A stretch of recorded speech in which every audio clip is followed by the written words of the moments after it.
जो है उसको अच्छे अंदाज से ऑर्गेनाइज नहीं करते, चलाते नहीं इसी तरह से। अगर अगर ये लोग भी बताएं कि मैंने इस चीज के पैसे लिए हैं लेकिन फिर भी मैंने अच्छे अंदाज से लिखा है, मैंने इसकी साइड नहीं ली, तो ये ठीक है। ये काम पहले चलता था इलेक्ट्रॉनिक मीडिया में, अब चलता है ये नेट पे। और इसके दो पार्ट हैं बड़े। ये एक पार्ट जो है जिसकी धूम मची, वो है GVOB, guest blogging outreach business. और दूसरा है GVOB, guest vlogging outreach business. आप किसी के चैनल पे ना उसके व्लॉग का, उसके कंटेंट का हिस्सा बन सकते हैं आप, या आपका ब्रांड या कोई आपकी चीज हिस्सा बन सकती है। आज के दौर में ना सबसे आसान चीज पता क्या है? Social media. अगरचे इसको लोग कर नहीं पा रहे, इसके थ्रू मार्केटिंग करना, बाकी चीजें करना आसान है। हम लोग देखें, हमारे पास माशाल्लाह ऑडियंस है, आप दोस्त भी वहां से आए हैं, ऐसे ही है ना, देखा आपने। और वहां पे हमने लगाया, अपना इश्तहार भी लगाया कि हमारा एक इवेंट आ रहा है, उस इवेंट को अटेंड कीजिए। वहां से माशाल्लाह हमारे 800-900 लोग हो चुके हैं। तो ये सोशल मीडिया का कमाल है। और सोशल मीडिया बाई प्रोडक्ट थी इसकी, इंटरनेट की। तो उसकी बाकी भी प्रोडक्ट्स हैं, लाइक ब्लॉग, उसकी ये व्लॉगिंग चैनल्स, टिकटॉक वगैरह, यूट्यूब वगैरह, ऐसी बाकी चीजें। जहां जहां पे कहीं ऑडियंस है ना, वहां वहां पे कहीं पैसे मौजूद है। बस आपने कलेक्ट कैसे करनी है देखनी है। मैंने जब शुरू किया था ना काम, तो मुझसे शुरू में ना एक फ्रॉड हो गया, और फ्रॉड में दिल हार गया थोड़ा सा, जैसे आज भी होते हैं फ्रॉड। अब मेरे एक दोस्त थे, हमने मिल के पैसे लगाए थे, दोनों से फ्रॉड हो गया। दोस्त छोड़ गए, मैंने काम को जारी रखा और ये रिसर्च करता रहा कि क्या कुछ मुमकिन है। जो चीज नजर आती थी ना, शक गुजरता था ये काम शायद नहीं चलेगा। आपके ज़हन में ऐसा होता है ना, थोड़ा शक रहता है अंदर। एक चीज मेरे ज़हन में थी, पक्की पक्की चीज, जो मुझे किसी की चीज समझ आ गई। उसने कहा भाई सिर्फ एक ऐसा चौक हो या सड़क हो जहां से लोग ज्यादा गुजरते हो, तो कम से कम इश्तहार लगा के बंदा कोई कारोबार तो कर सकता है ना, मार्केटिंग। कम से कम ये चीज तो है ना। उसने कहा कि और कुछ नहीं ना, चीजें बेच नहीं सकते तो आप अपनी वेबसाइट बनाओ, उस पर ट्रैफिक लेके आओ और वहां पे इश्तहारात लगा दो और उनसे पैसे कमा लो। लिहाजा 2005 में पहली बार मुझे चेक आया था $107.37 का, ये गूगल एडसेंस से। और तब एक और भी कंपनी थी CPX इंटरेक्टिव, उसके भी पैसे आते थे। तो फिर आज तक ये भी देखा कि कोर्स भी बिकते हैं, मैंने ऑनलाइन कोर्स भी बेचे। बस मसला एक है, हमारे तय पता क्या होता है, जिस चीज से हम गुजरे नहीं ना, इस चीज पे हमारा यकीन रहता आधा ही है। आप यहाँ पे आ भी चुके हैं ना, जब तक ये खाना आपने खुद ना खाया तो आपको इसका पता नहीं चलना कि वाकई इसका मजा आता है। ऐसे ही है ना। इसका तरीका यह है कि आप ना आज से महसूस करना शुरू कर दें कि आप इसका मजा ले रहे हैं। पता क्यों? जब तक आपका मुकम्मल यकीन न होता, आप उतने अच्छे अंदाज से काम नहीं कर पाते। आपके दिल में डाउट्स रहते हैं, यार अगर ये ना चला फिर क्या होगा। और इस इवेंट पे आप दोस्तों ने लाजमी आना है, ठीक है ना, संडे को। इस इवेंट पे ना वहाँ पे कई दोस्त आ रहे हैं जो पहले पैसे कमा रहे हैं। इनमें हमारे पास लिस्ट मौजूद है जिसमें कई लोगों ने फ्री कोर्स किया है और कई लोगों ने पेड कोर्स किया है। वो साइन अप किए जा रहे हैं और लिस्ट उनकी आती जा रही है। तो उनसे मिलके भी चेक कीजिएगा। जितना आप किसी बंदे की क्लोज रहेंगे ना, जो बंदा इस काम से गुजर रहा है, उतना आपका यकीन पुख्ता होता है। और यहाँ पे दूसरी बड़ी चीज ये है कि इधर कई लोग हैं जो पैसे कमा रहे हैं और आपका यकीन इंशाल्लाह पुख्ता हो जाएगा। तीसरी चीज ये है कि आप, अगर आपके साथी जो आज नहीं पैसे कमा रहे, अगर ये इस प्रोसेस का हिस्सा बनते बनते आपसे थोड़ा सा आगे चले जाए, फर्ज किया, और पास बैठे बैठे आपके किसी को ऑर्डर आ जाए, तो यकीन और पुख्ता हो जाएगा। लिहाजा यकीन को पुख्ता करने के लिए तो बेहतरीन चीज है। और किसी भी चीज का ना आगाज हमेशा यकीन से होता है, बिलीव मी। अगर नहीं ना, मुझे बताएं कि जब पहली बार किसने कहा होगा कि भाई नेट पे ना दूर से बैठे बातचीत करने वाली चीज होगी, आप उसे मानते होंगे? नहीं मानते होंगे ना। तो जिसने पहली बार नेट बनाया था उसका यकीन देखें, जो चीज अदम वजूद में है, उस चीज का यकीन इतना स्ट्रांग किया, मैं कर लूंगा।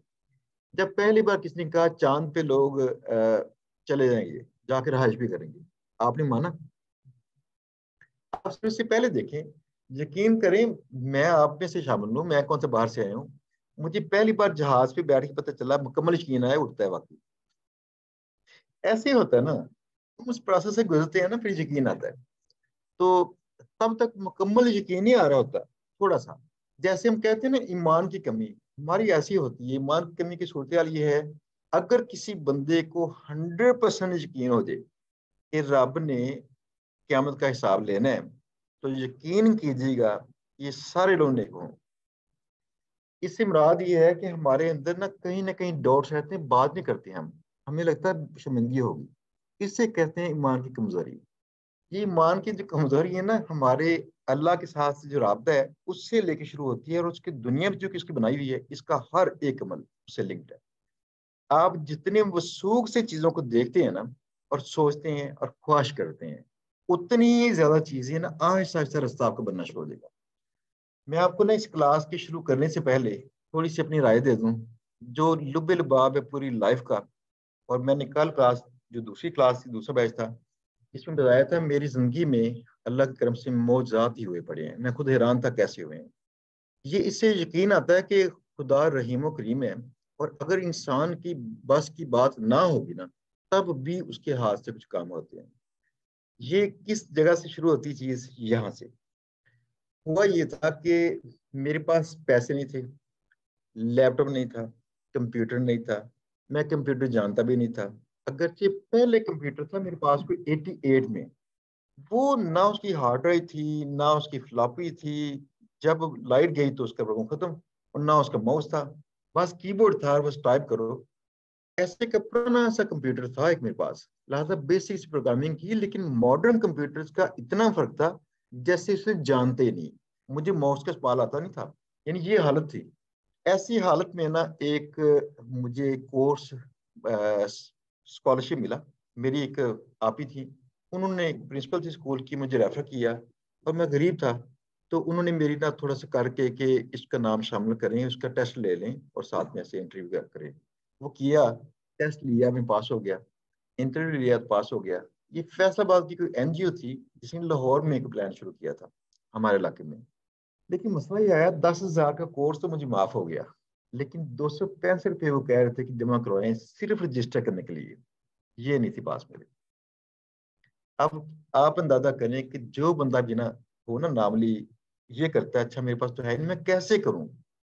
मुझे ना यहाँ पे आके कई दोस्त ही कह रहे थे, सर मेरे पास तो टूल नहीं, मैं कैसे करूं, सर मेरे पास फलां चीज नहीं, कैसे करूं। तो मैं उन्हें कहता हूँ कि मुझे अपनी शक्ल नजर आ रही है आज की ताजा स्टोरी में, वसीम की स्टोरी में। वसीम लड़का था ना समोसे वाला, क्या बात है। उस बच्चे की खुशी मैंने सबसे ज्यादा एंजॉय की है। पता क्यों? उसके पास पैसे नहीं थे, कंप्यूटर नहीं था, और वक्त नहीं था। उसकी 17 घंटे जॉब थी, और 15,000 उसकी सैलरी थी। कहाँ पे? समोसे वाली रेडी पे। और सैलरी उसके बाप को मिलती थी सीधी, वो उसको मिलता कुछ नहीं था सोए खाने की। वो पहले दिन आके ना मुझे उसने ये बताया है कि मैं कोई माड़ा गरीब हूँ, ना उसने ये बताया कि मुझे कंप्यूटर भी नहीं आता, ना ही ये बताया कि लैपटॉप भी पास नहीं है। पता नहीं कब आया, कब आके उसने करवाया, कोर्स शुरू कर लिया। जब क्लास में आया पता चला कि बच्चा काम कुछ कर रहा है, लेकिन अभी उसे कंप्यूटर सीखना था। वो गलती से क्लास में आ गया और हिम्मत नहीं आ रहा। ये स्टोरी है जो रिपीट हुई है इतनी सारी स्टोरीज में से। जब मैंने वसीम को बुलाया यहाँ पे स्टोरी रिकॉर्ड करने के लिए, तो यहाँ पे मुझसे ना बातें पहले करते ना, आधा घंटा पहले, कि बताते अपनी स्टोरी में क्या हुआ था, कितने पैसे कमाए थे, ताकि मैं वीडियो में बातचीत कर सकूं। जिस अंदाज से वो बच्चा बातचीत कर रहा था ना, तो मैंने सबसे ज्यादा खुशी इसकी एंजॉय की। मैंने मायूं से कहा कि आप ना फोन लेके यहाँ रिकॉर्डिंग करो चोरी चोरी, इसको पता ना चले। जब आप वीडियो रिकॉर्ड करते हैं ना, बंदा अलर्ट होता है, कुछ और कमर्शियल टच आता है इसमें। लेकिन जिस तरह ये बच्चा बोल रहे हैं ना, इसकी खुशी को नोट करें यहाँ पे। छोटा सा क्लिप उसका रिकॉर्ड हुआ, जो हमारी टिकटॉक पे काफी वो वायरल भी हुआ है। लेकिन बाकी थोड़ा अलर्ट हो गया था वो। अब सूरत देखिएगा, ये वो बंदा था जिसने कोई भी लिमिटेशन को महसूस नहीं किया। ये स्ट्रेंथ है यहाँ पे। एक और चीज, आप भी से अगर कोई बंदे खुदा न खास्ता नाकाम हो गए, तो यकीन जानिएगा कि ये आपका कसूर होगा। उसकी वजह, अगर आपकी ख्वाहिश शिद्दत पकड़ ले और उस्ताद ना मिले, आप तब भी काम कर सकते हैं। खुदा का कानून ही ऐसे, मेरे साथ ऐसे हुआ था।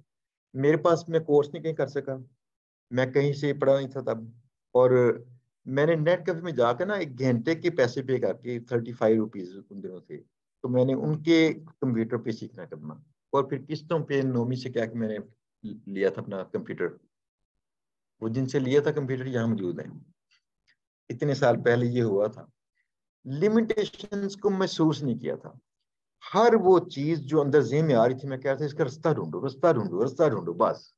फॉर एग्जाम्पल, मैंने पहली बार, मुझे कोई दोस्त ले गया, उसने दिखाई एक वेबसाइट है याहू की, और इस पे जाके ना आप चैट कर सकते हैं और फलां ऐसे न्यूज पढ़ें या फलां करें।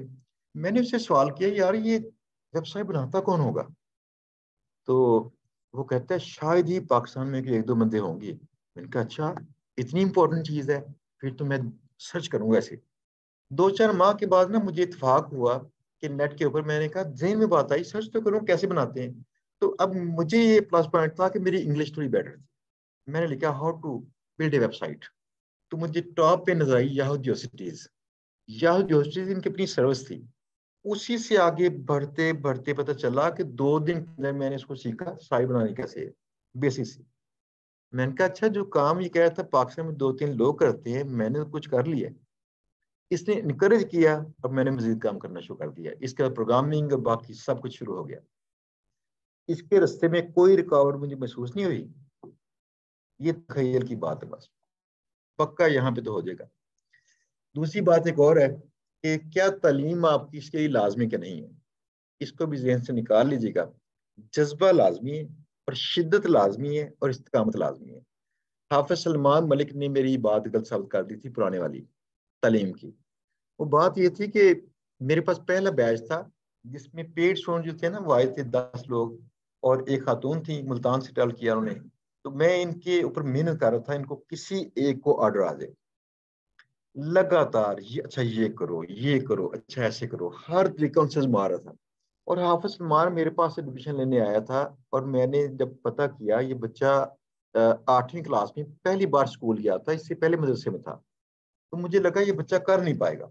इसकी पहली बात तो फॉर्मल एजुकेशन नहीं है, दूसरी बात इसकी इंग्लिश कमजोर है, तीसरी बात लैपटॉप इसके पास नहीं है, चौथी बात बात इसके पास फोन भी नहीं है।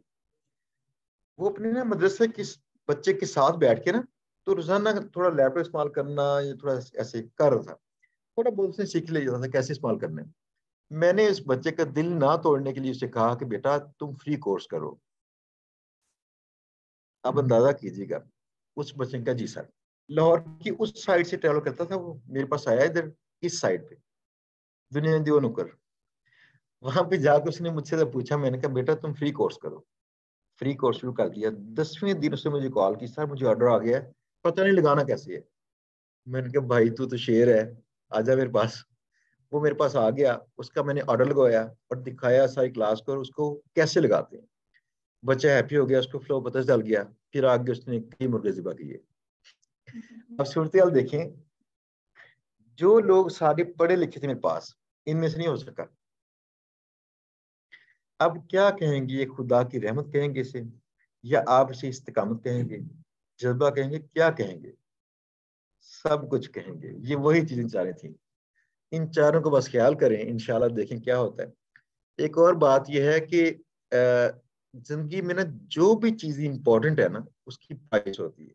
अपने जेब में ना उसकी प्राइस प्राइस की, जब भी किसी चीज की प्राइस पैसों में होती है ना, ये सबसे आसान इंसान किसी जरिए से कर सकता है। लेकिन अगर कोई और लिमिटेशन आ गई, खुदा ना खास्ता इंसान की आंखें ना हो, खुदा ना खास्ता इंसान का हाथ ना हो, इंसान शायद ना कर पाए। लिहाजा सबसे आसान प्राइस इंसान वो किसी काम के पैसे हैं। अगर काम पैसे से होता है ना, करवा ले। लेकिन बात यह है कि उससे बड़ी प्राइस आपको एक पे करनी पड़ती है, जो महंगी प्राइस है। अगर चीज के साथ आपका फ्यूचर बड़ा बन सकता है, तो उसके आज के ऊपर आपको मेहनत भी ज्यादा करनी पड़ सकती है। इसकी मिसाल छोटी सी, हमारे पास जो बच्चे आ रहे होते हैं ना, जो पहले आके मशवरा करते हैं, यूनिवर्सिटी में पढ़ रहे हैं ऐसे, इनमें से तकरीबन 30 से 40% बच्चे कहते हैं कि सर हमारी यूनिवर्सिटी का मसला है, फलां ये मसला है, हम टाइम कम दे पाएंगे। अभी यहाँ पे ना हमारे एक दोस्त भी आए हैं, तो हाँ जी, तो मुझे उनसे भी जब बात हो रही थी, मैं उनसे कह रहा था कि आपने वक्त पूरा दें इसको, यानी मजबूरियों को ना आर्जी तौर पर साइड पे कर दें, वक्त से पूरा दें, और तवज्जो पूरी। इसको प्रीमियम अंदाज से ट्रीट कीजिए, ये आपको प्रीमियम किस्म का रिजल्ट देगी। अगर आपने इसे तेलों जैसा सलूक किया कि बच्चा खुचा टाइम इसे दिया, तो इसने आपको बच्चा खुचा रिजल्ट देना है। ये जिंदगी का असूल है। ये टाइम ना हाथ से नहीं करना, ये टाइम नहीं चाहिए आपका, ये टाइम चाहिए ब्रेन स्टॉर्मिंग का टाइम। आप अगर रोजाना 3 घंटे भी लगाते हैं, दैट्स ओके, ठीक है। इसके ऊपर क्या करना है आपने, इतना लंबा काम नहीं है ये, यकीन जाने। यानी अगर आपने मेहनत करनी भी हो ना इसमें, पहले 1-2 माह तक टका के कर लें, जितने घंटे दस्तियाब है लगा लें। लेकिन बाकी क्या करेंगे आप, ऑनलाइन काम में इतनी मेहनत नहीं होती, टाइम कम खर्च होता है लेकिन दिमाग ज्यादा खर्च होता है। आप जब फ्री बैठे हो ना कहीं, या किसी और काम में हो, तो तब भी आप बता रही हो अच्छा यार फलां चीज को ऐसे करूंगा तो ये हो जाएगा, ठीक है। ब्रेन स्टॉर्मिंग, मुझे एक बात बताइएगा, ब्रेन स्टॉर्मिंग के हवाले से ना ये बात करना बहुत लाजमी है। मैं ये लेक्चर पहले मैं नहीं करवा रहा था, पहला लेक्चर ये शुरू इसलिए किया था कि क्लास के आगाज में ही मजाज सेट हो जाए कि हमें करना क्या है। और पैसा मजाज से आता है, ये इंसान के हुनर से नहीं आता, हुनर से थोड़े पैसे आते हैं। आप एक छोटा सा एक बात सुनिएगा। कहते हैं कि अगर दुनिया में जितना भी अमीर लोगों के पास पैसा है इकट्ठा करके ना आप, तब सब लोगों में बराबर बांट देंगे, तो चंद सालों में वापस वहीं जाएगा जिन जो लोग आज अमीर थे। कैसी बात है, ये पूरी रिसर्च है। पता क्यों, उनका मजाज है। आपने बुक का नाम सुना, रिच डैड पुअर डैड, सुना हो नहीं? जानते ना इसका कॉन्टेक्स्ट, जानते हैं इसका? कितनी अच्छी बुक है। हाँ जी, ये जिन्होंने नहीं सुनी ना, ये लाजमी सुनिएगा। Rich dad poor dad. एक बच्चा होता है गरीब का, एक होता है अमीर का। अमीर का जो बच्चा है उस ये दोनों बच्चे आपस में फ्रेंड होते हैं।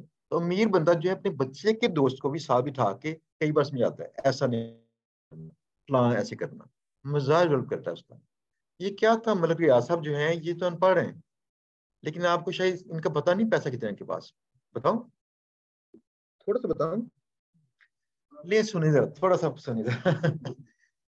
इनका जो है ना, पाकिस्तान में जो बैंकों में इनका पैसा पड़ा हुआ है ना, वो 7 खरब रुपया है सेविंग अकाउंट में सिर्फ, 7 खरब। जिससे इनका 50,000 मुलाजिम है, उनकी तमाम माहाना तनख्वाहें जो कि 3-3.5 अरब बनती हैं, वहां से पे होती हैं उसके सूद से। ये सिर्फ इतना से काम लगा लें। अब उनकी मंशा सूद कबूल करे या ना करे, हमारे तो नहीं करते। बहरहाल पैसा चेक कर लीजिए कितना है उस बंदे के पास, क्या तालीम थी उसके पास, क्या कोई हुनर उसने सीखा। ये बंदा मजदूर था, इसने तो वो कढ़ाई उठानी करनी, मजदूरी करनी करनी पीछे। मिजाज वो था उसका, उसे पता कैसे चीजों को मूव करना है, फाइलों को पे कैसे लगाने हैं, वो जानता है। ये मिजाज जो है ना, ये बनाना पड़ता है। इस मिजाज का असूल ये है, सबसे पहले आपके रास्ते में जो जो रुकावट आए ना, फौरन उस रुकावट से डरे नहीं, उसका एस्टिमेट लगाएं कैसे खत्म करूं, बस। जो रुकावट आए खत्म कर लें। अगर पैसे की रुकावट आए, तो मैंने जो वक्त में किया था, कहीं मजदूरी करनी और साथ में मैंने अपने 1 घंटे के पैसे लगा के वहां पे वो काम करना, ये भी था। रास्ता निकाल लिया था उसका, कोई ना कोई रास्ता मौजूद है, खुदा ने कोई मर्ज नहीं उतारी बगैर उसके इलाज के, यकीन जान लें। ब्रेन स्टॉर्मिंग की हम बात कर रहे थे, इसके बाद इंशाल्लाह आज का इख्तिताम करते हैं। और फरहान साहब आपको टेक्निकली जो सारे लेक्चर करवाने वाले हैं वो करवाएंगे। उसकी रीजन बता दूं क्यों। टेक्निकल लेक्चर्स में ना मुझे ये महसूस होता है कि कई चीजें आसान सी तो हैं, लेकिन शायद वो आपके लिए आसान ना हो। ये हमारी रिसर्च है, इसलिए इन्होंने मुझे पीछे कर दी है। मैं वेला बैठा हूँ, मुझे कोई इतराज नहीं है। लेकिन ज्यादा रिजल्ट प्रोड्यूस पता कहाँ पे होता है, फरहान साहब, तहसीन साहब। और मेरे ख्याल में मैं सबसे बड़ा क्रेडिट दूंगा तहसीन साहब। जुनेद है यहाँ पे, क्योंकि जुनेद नेक्स्ट वॉरियर है हमारे, वो कर रहे हैं मेहनत बच्चों की।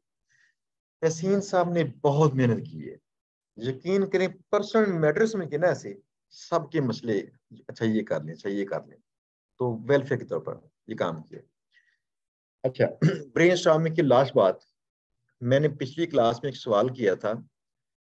आका अलैहिस्सलाम अब नबूवत के ज़हूर से पहले गार हिरा में जाते थे, तो किस मजहब के लिए जाते थे, क्या इबादत करते थे? तब तो ईसाई जो थी वो तकरीबन खत्म हो चुकी थी, यानी कि उसका फैलाव कम था। वहां तो मुशरिक थे इर्द गिर्द सारे, और मुशरिक से आप नफरत करते थे बचपन से ही। यहूदी थे मदीना शरीफ में ज्यादा, और यहूदियों के साथ तो वो भी, उनको उनको भी कबूल नहीं किया था उन्होंने। लिहाजा क्या करते थे गार हिरा में? कैसे ख्याल करते थे। यस, दुनिया में जितने भी बड़े हैं ना फिलोसफर्स, इन्होंने किया क्या है कि ये पहले ब्रेनस्टॉर्मिंग करते हैं, तन्हाई गुजारते हैं, तखयल की परवान चढ़ाते हैं।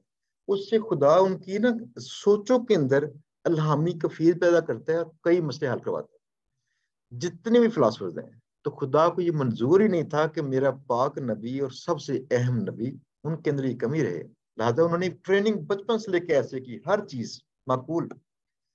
ये चीज थी तखयल, ब्रेनस्टॉर्मिंग, जिसे ना कई लोग मुराकबा भी कहते हैं। और दूसरी बात, जवेद चौधरी साहब कहते हैं कि मैंने बुजुर्गान दीन पे रिसर्च शुरू की एक बार, और काफी सारे बुजुर्गान दीन के मैंने हिस्ट्री पढ़नी शुरू कर दी, उनके मैंने नाम पते नोट किए, और कुछ लोगों से जो अभी हाजिर थे उनसे मिला भी। तो पता चला कि बुजुर्गान दीन ने एक जिंदगी का कम से कम एक दहाई हिस्सा तन्हाई में गुजारा होता है। ऐसे ही है ना। दोस्तों यकीन कीजिएगा आप, अगर आप मुझसे पूछेंगे ना, मेरी जिंदगी को बदलाव किसने किसने ये दिया, ये तन्हाई ने। जस्ट एक दिन मैंने पोस्ट लगाई थी कि मुझे ना लाहौर में आके ना बड़ा अजीब मसला हुआ। पता नहीं था लाहौर ये कैसे होते बेचारे। ये फनी है। इन्होंने मेरी हर बात का ना, जो नए फ्रेंड्स से मजाक उड़ाना करना। अब मैंने बात करके फंस जाना, मुझे पता नहीं था हाउ टू रिएक्ट। तो मेरी ना बेइज्जती होने करनी हर बात पे, कि मैंने खामोशी इख्तियार कर ली। कुछ ये था, खानदान से मेरे ना हालात सारे खराब ही थे। यानी सब बंदों ने ना मेरे से जैसे नफरत नहीं करनी, ऐसे। और मुझे लग गई पता नहीं क्या कुछ कहना करना, हर तरह की तौहीन।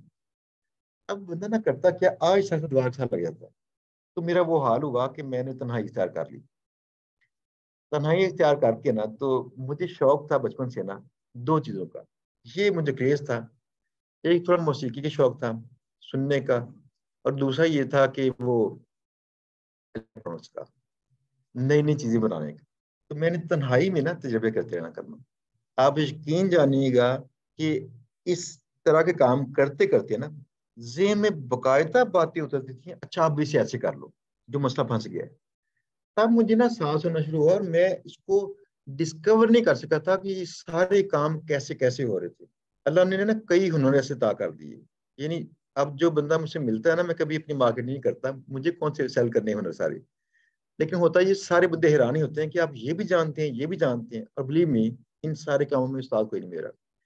ये सारी तन्हाई की प्रोडक्ट थी ऐसी।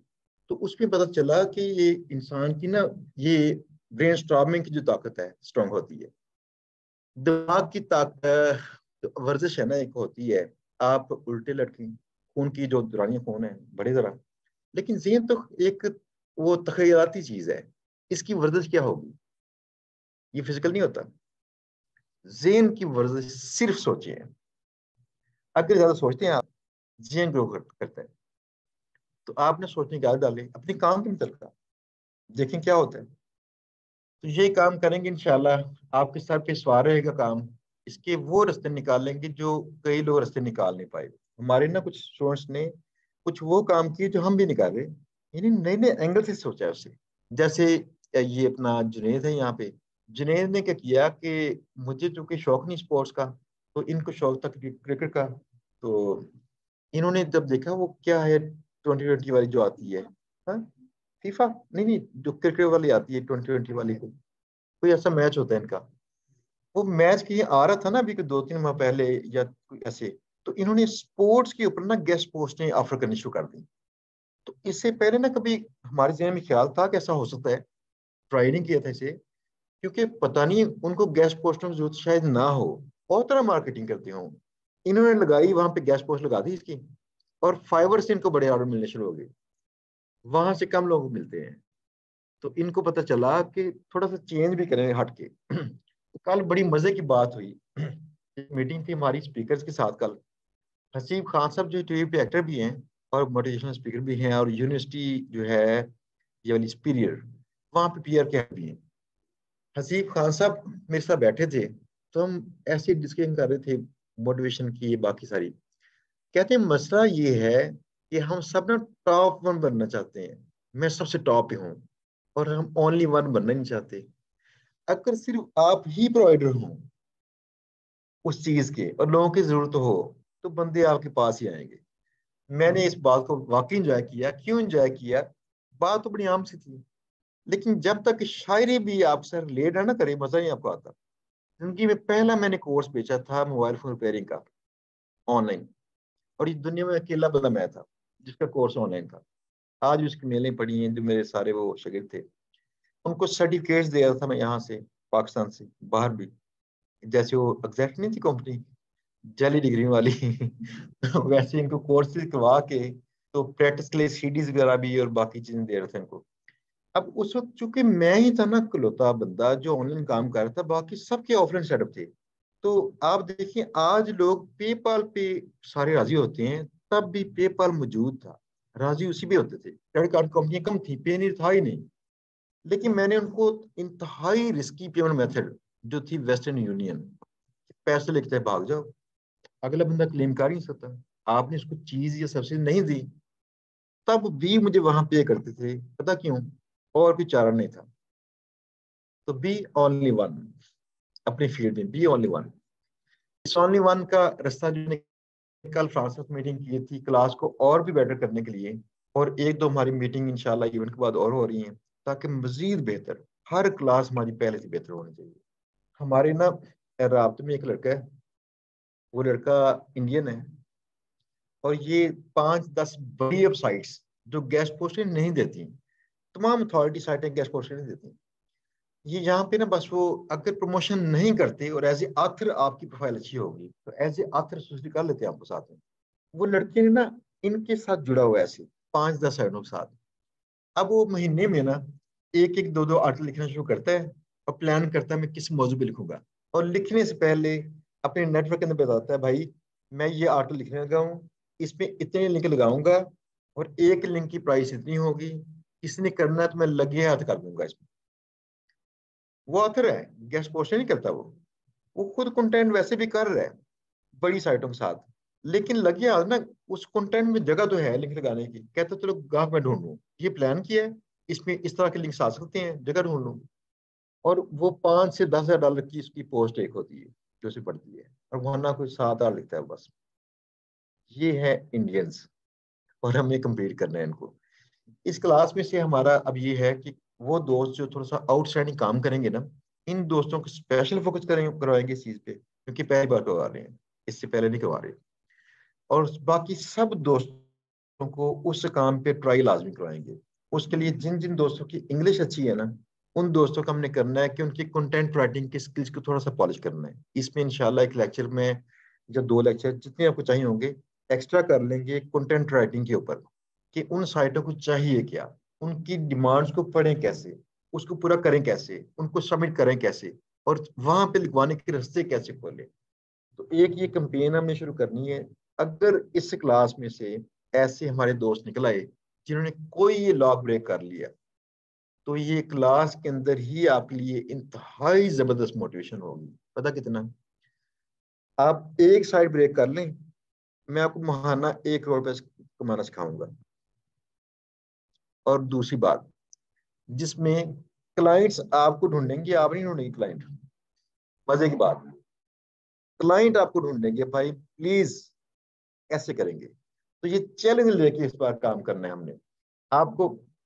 आप सबको वक्त अगर लग जाए कुछ और, यानी कि 2 माह का टाइम तो यहाँ पे है ना, कोशिश कर रहे हैं इसके दौरान में हो जाए। अगर मजीद वक्त दरकार हो, इसी हैं आप लोग, चाहे घर से चाहे काम करने आके चाहे दिखा दिया, लेकिन ये गोल हम पूरा करें इस बार।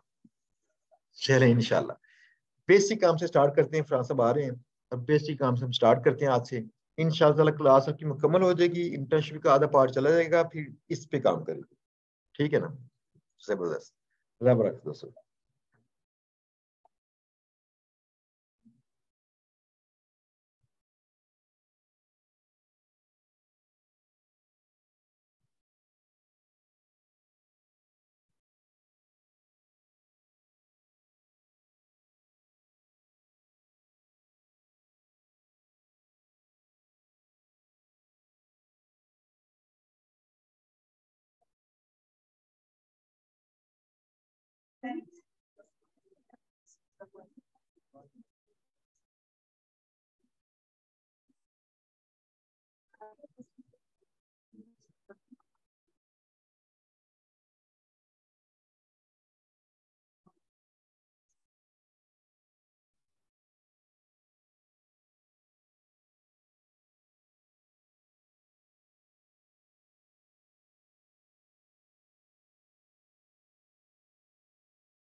ये थोड़ा सा इसको ऊपर करें जरा, होगा सेटिंग चेक करें इसकी।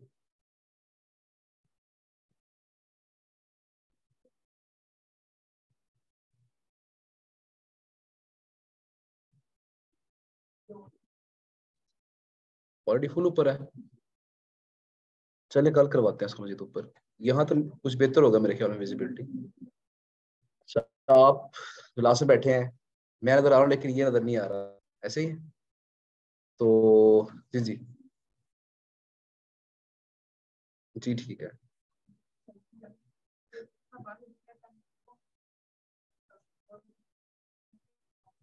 चलिए इनको मोबाइल देके ना सेशन में बिठाएं ताकि गेम खेल लेंगे। सर जब आजकल ये सबसे बेहतर जरिए है। हाँ जी, क्लास खत्म होगी तो वो मुझे बता दीजिएगा, असाइनमेंट शीट्स प्रोवाइड कर। ठीक हो गया। यहाँ पे एक लेडी बैठी है, उनको आगे बुला लें इधर।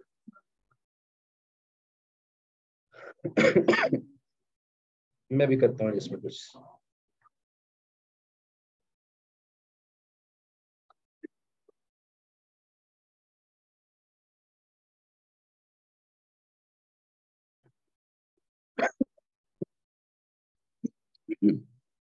रेत पानी ग्लास में, रास्ता मिल जाएगा यहाँ से आने का कि नहीं? चले ओके जी। मेरा ख्याल है कि ठीक है, पॉइंट बाद में देख लेंगे। क्लास को स्टार्ट करते हैं बिला तखीर। और आज का जो लेक्चर हमारा है वो कल का ही तसलसल है। कल हमने कुछ चीजें की थी, उसको हमने आगे लेके चलना है। तो कल हमने कहाँ तक बातें कर ली थी, तो थोड़ा सा मुझे गाइड कीजिएगा। डू फॉलो नो फॉलो जो बैकलिंक्स हैं उनकी बात हमने कर ली थी। इसके अलावा हमने देख लिया था कि एंकर टेक्स्ट की टाइप्स क्या होती हैं, ऐसे ही। तो आज हमने नेक्स्ट आगे चलना है और बात करनी है कि जो अच्छी साइट्स हैं वो कौन सी होती है।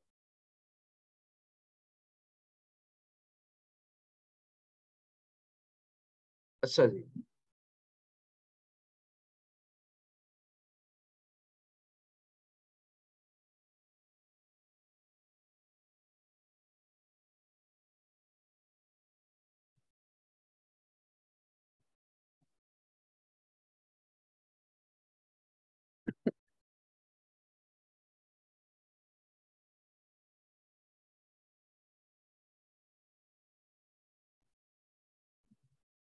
ओके जी। कल हमने ये बात की थी कि अगर हमारे पास ये गेस्ट पोस्टिंग के लिए साइट्स हैं जो गेस्ट पोस्ट एक्सेप्ट करती हैं, उनसे हमने ऑलरेडी डील कर लेनी है पहले। उनको ढूंढ के, उनको तलाश करके अच्छी साइटों को, उनसे रब्ता कर लेना है। और क्लाइंट को हमने जब ये शीट सेंड करनी है, एक्चुअली हम दो शीट्स बनाते हैं। एक शीट वो होती है जिसमें हमारा अपना रिकॉर्ड होता है, जिसमें एक्चुअल प्राइसेस होती है। और दूसरी शीट वो होती है जिसके ऊपर हमने प्रॉफिट के साथ कुछ प्राइसेस लगाई होती है। तो क्लाइंट को हमने जो सेंड करी, बस ये ऐसे दे दो।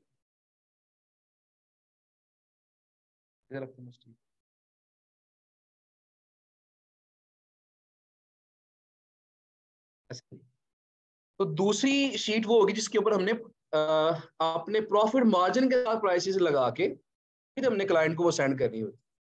अच्छा, यहाँ एक क्वेश्चन अक्सर स्टूडेंट्स पूछते हैं कि सर हम प्रॉफिट मार्जिन कितना लगाएं।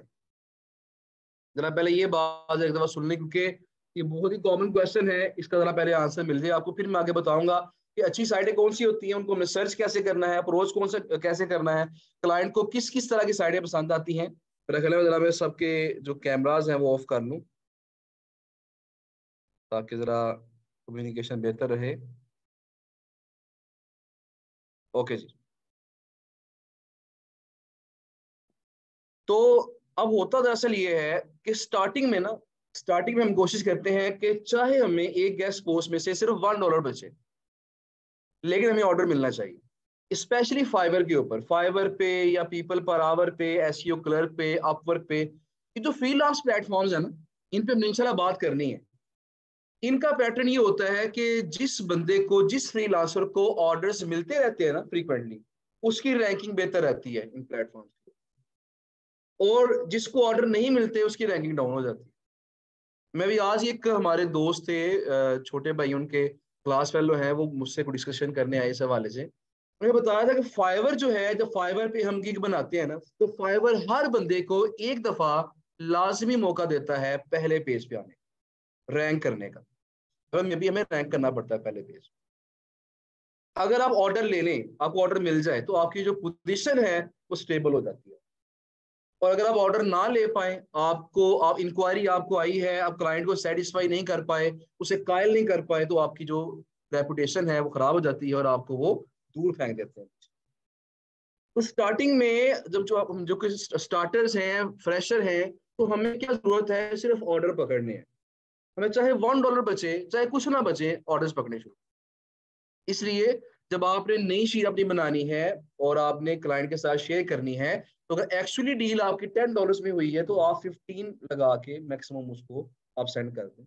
आपको $5 बच रहे हैं, 4 बच रहे हैं, कुछ डिस्काउंट भी दे दें उसको, तो फिलहाल शुरू में ऑर्डर पकड़ें। जब ऑर्डर मिलना शुरू हो जाते हैं ना, उसके बाद इंसान का कॉन्फिडेंस लेवल और बढ़ जाता है।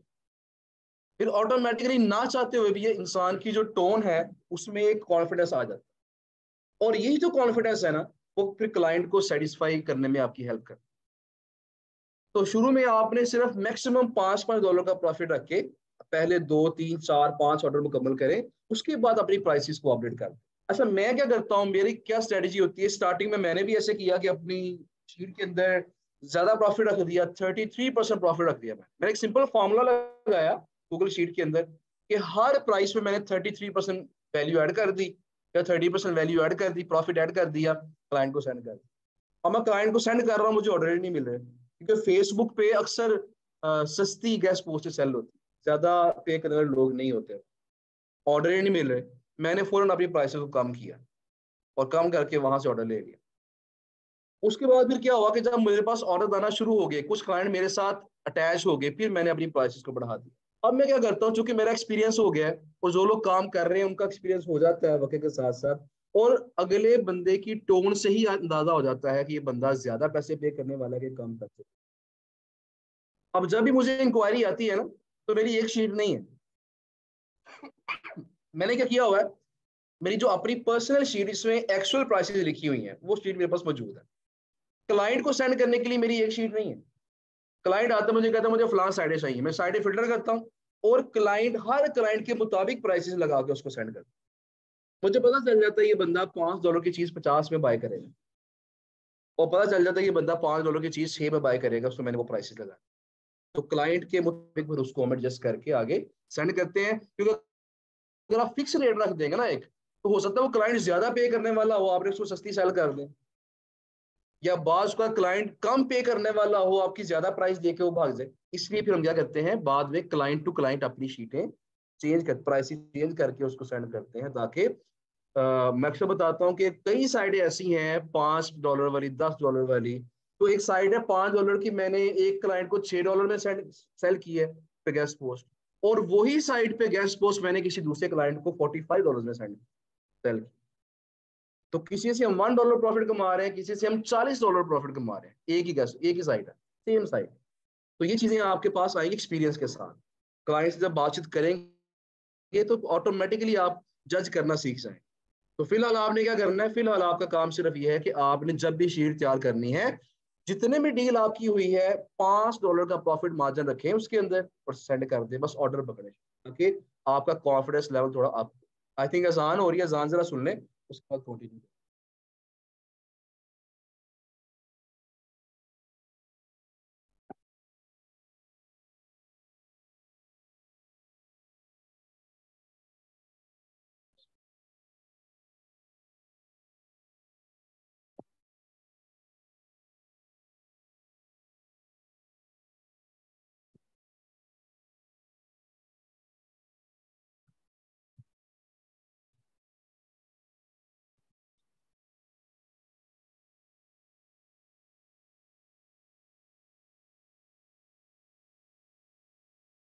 साइटें जिस तरह मैंने इनको ढूंढ के इनके साथ डील्स की हैं, अब हमने ऐसी साइटें ढूंढनी कैसे हैं? उसके लिए हम जाते हैं गूगल पे, और गूगल पे जाके हम यहाँ लिखेंगे right for us, sorry right W लिखा नहीं गया यहाँ पे, राइट फॉर अस। अब जब मैंने आपके सामने यहाँ पे राइट फॉर अस लिखा है तो नीचे कुछ ऑप्शंस आ गई हैं, इसलिए कहते हैं कीवर्ड सजेशंस है। Right for us health, right for us health and fitness, right for us health and food, right for us and get paid, right for us personal finance etcetera. अब यहां पे हमने करना क्या है कि फर्ज करें मुझे हेल्थ की साइडें चाहिए, मैं यहां लिखूंगा राइट फॉर अस हेल्थ और यहां लिख के उनको सर्च करना। अब यहाँ एक चीज जरा देखिएगा कि ये जो फर्स्ट साइट है ये वाली, मैंने अभी आपके सामने ये जो ओपन की थी, कल हमने देखा था इसको, न्यूज डेली आर्टिकल्स को।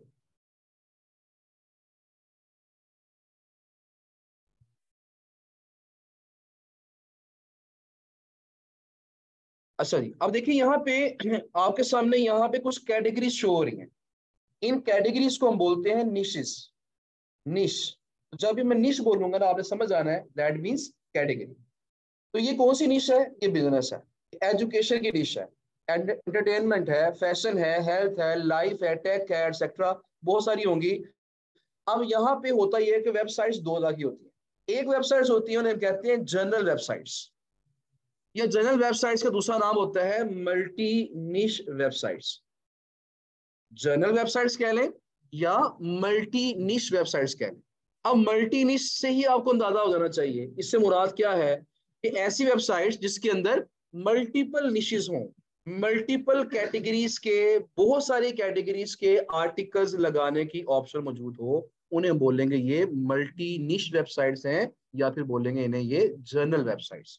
जर्नल वेबसाइट्स कह दें, जर्नल ब्लॉग कह लें, मल्टी निश वेबसाइट कह लें, एक ही बात।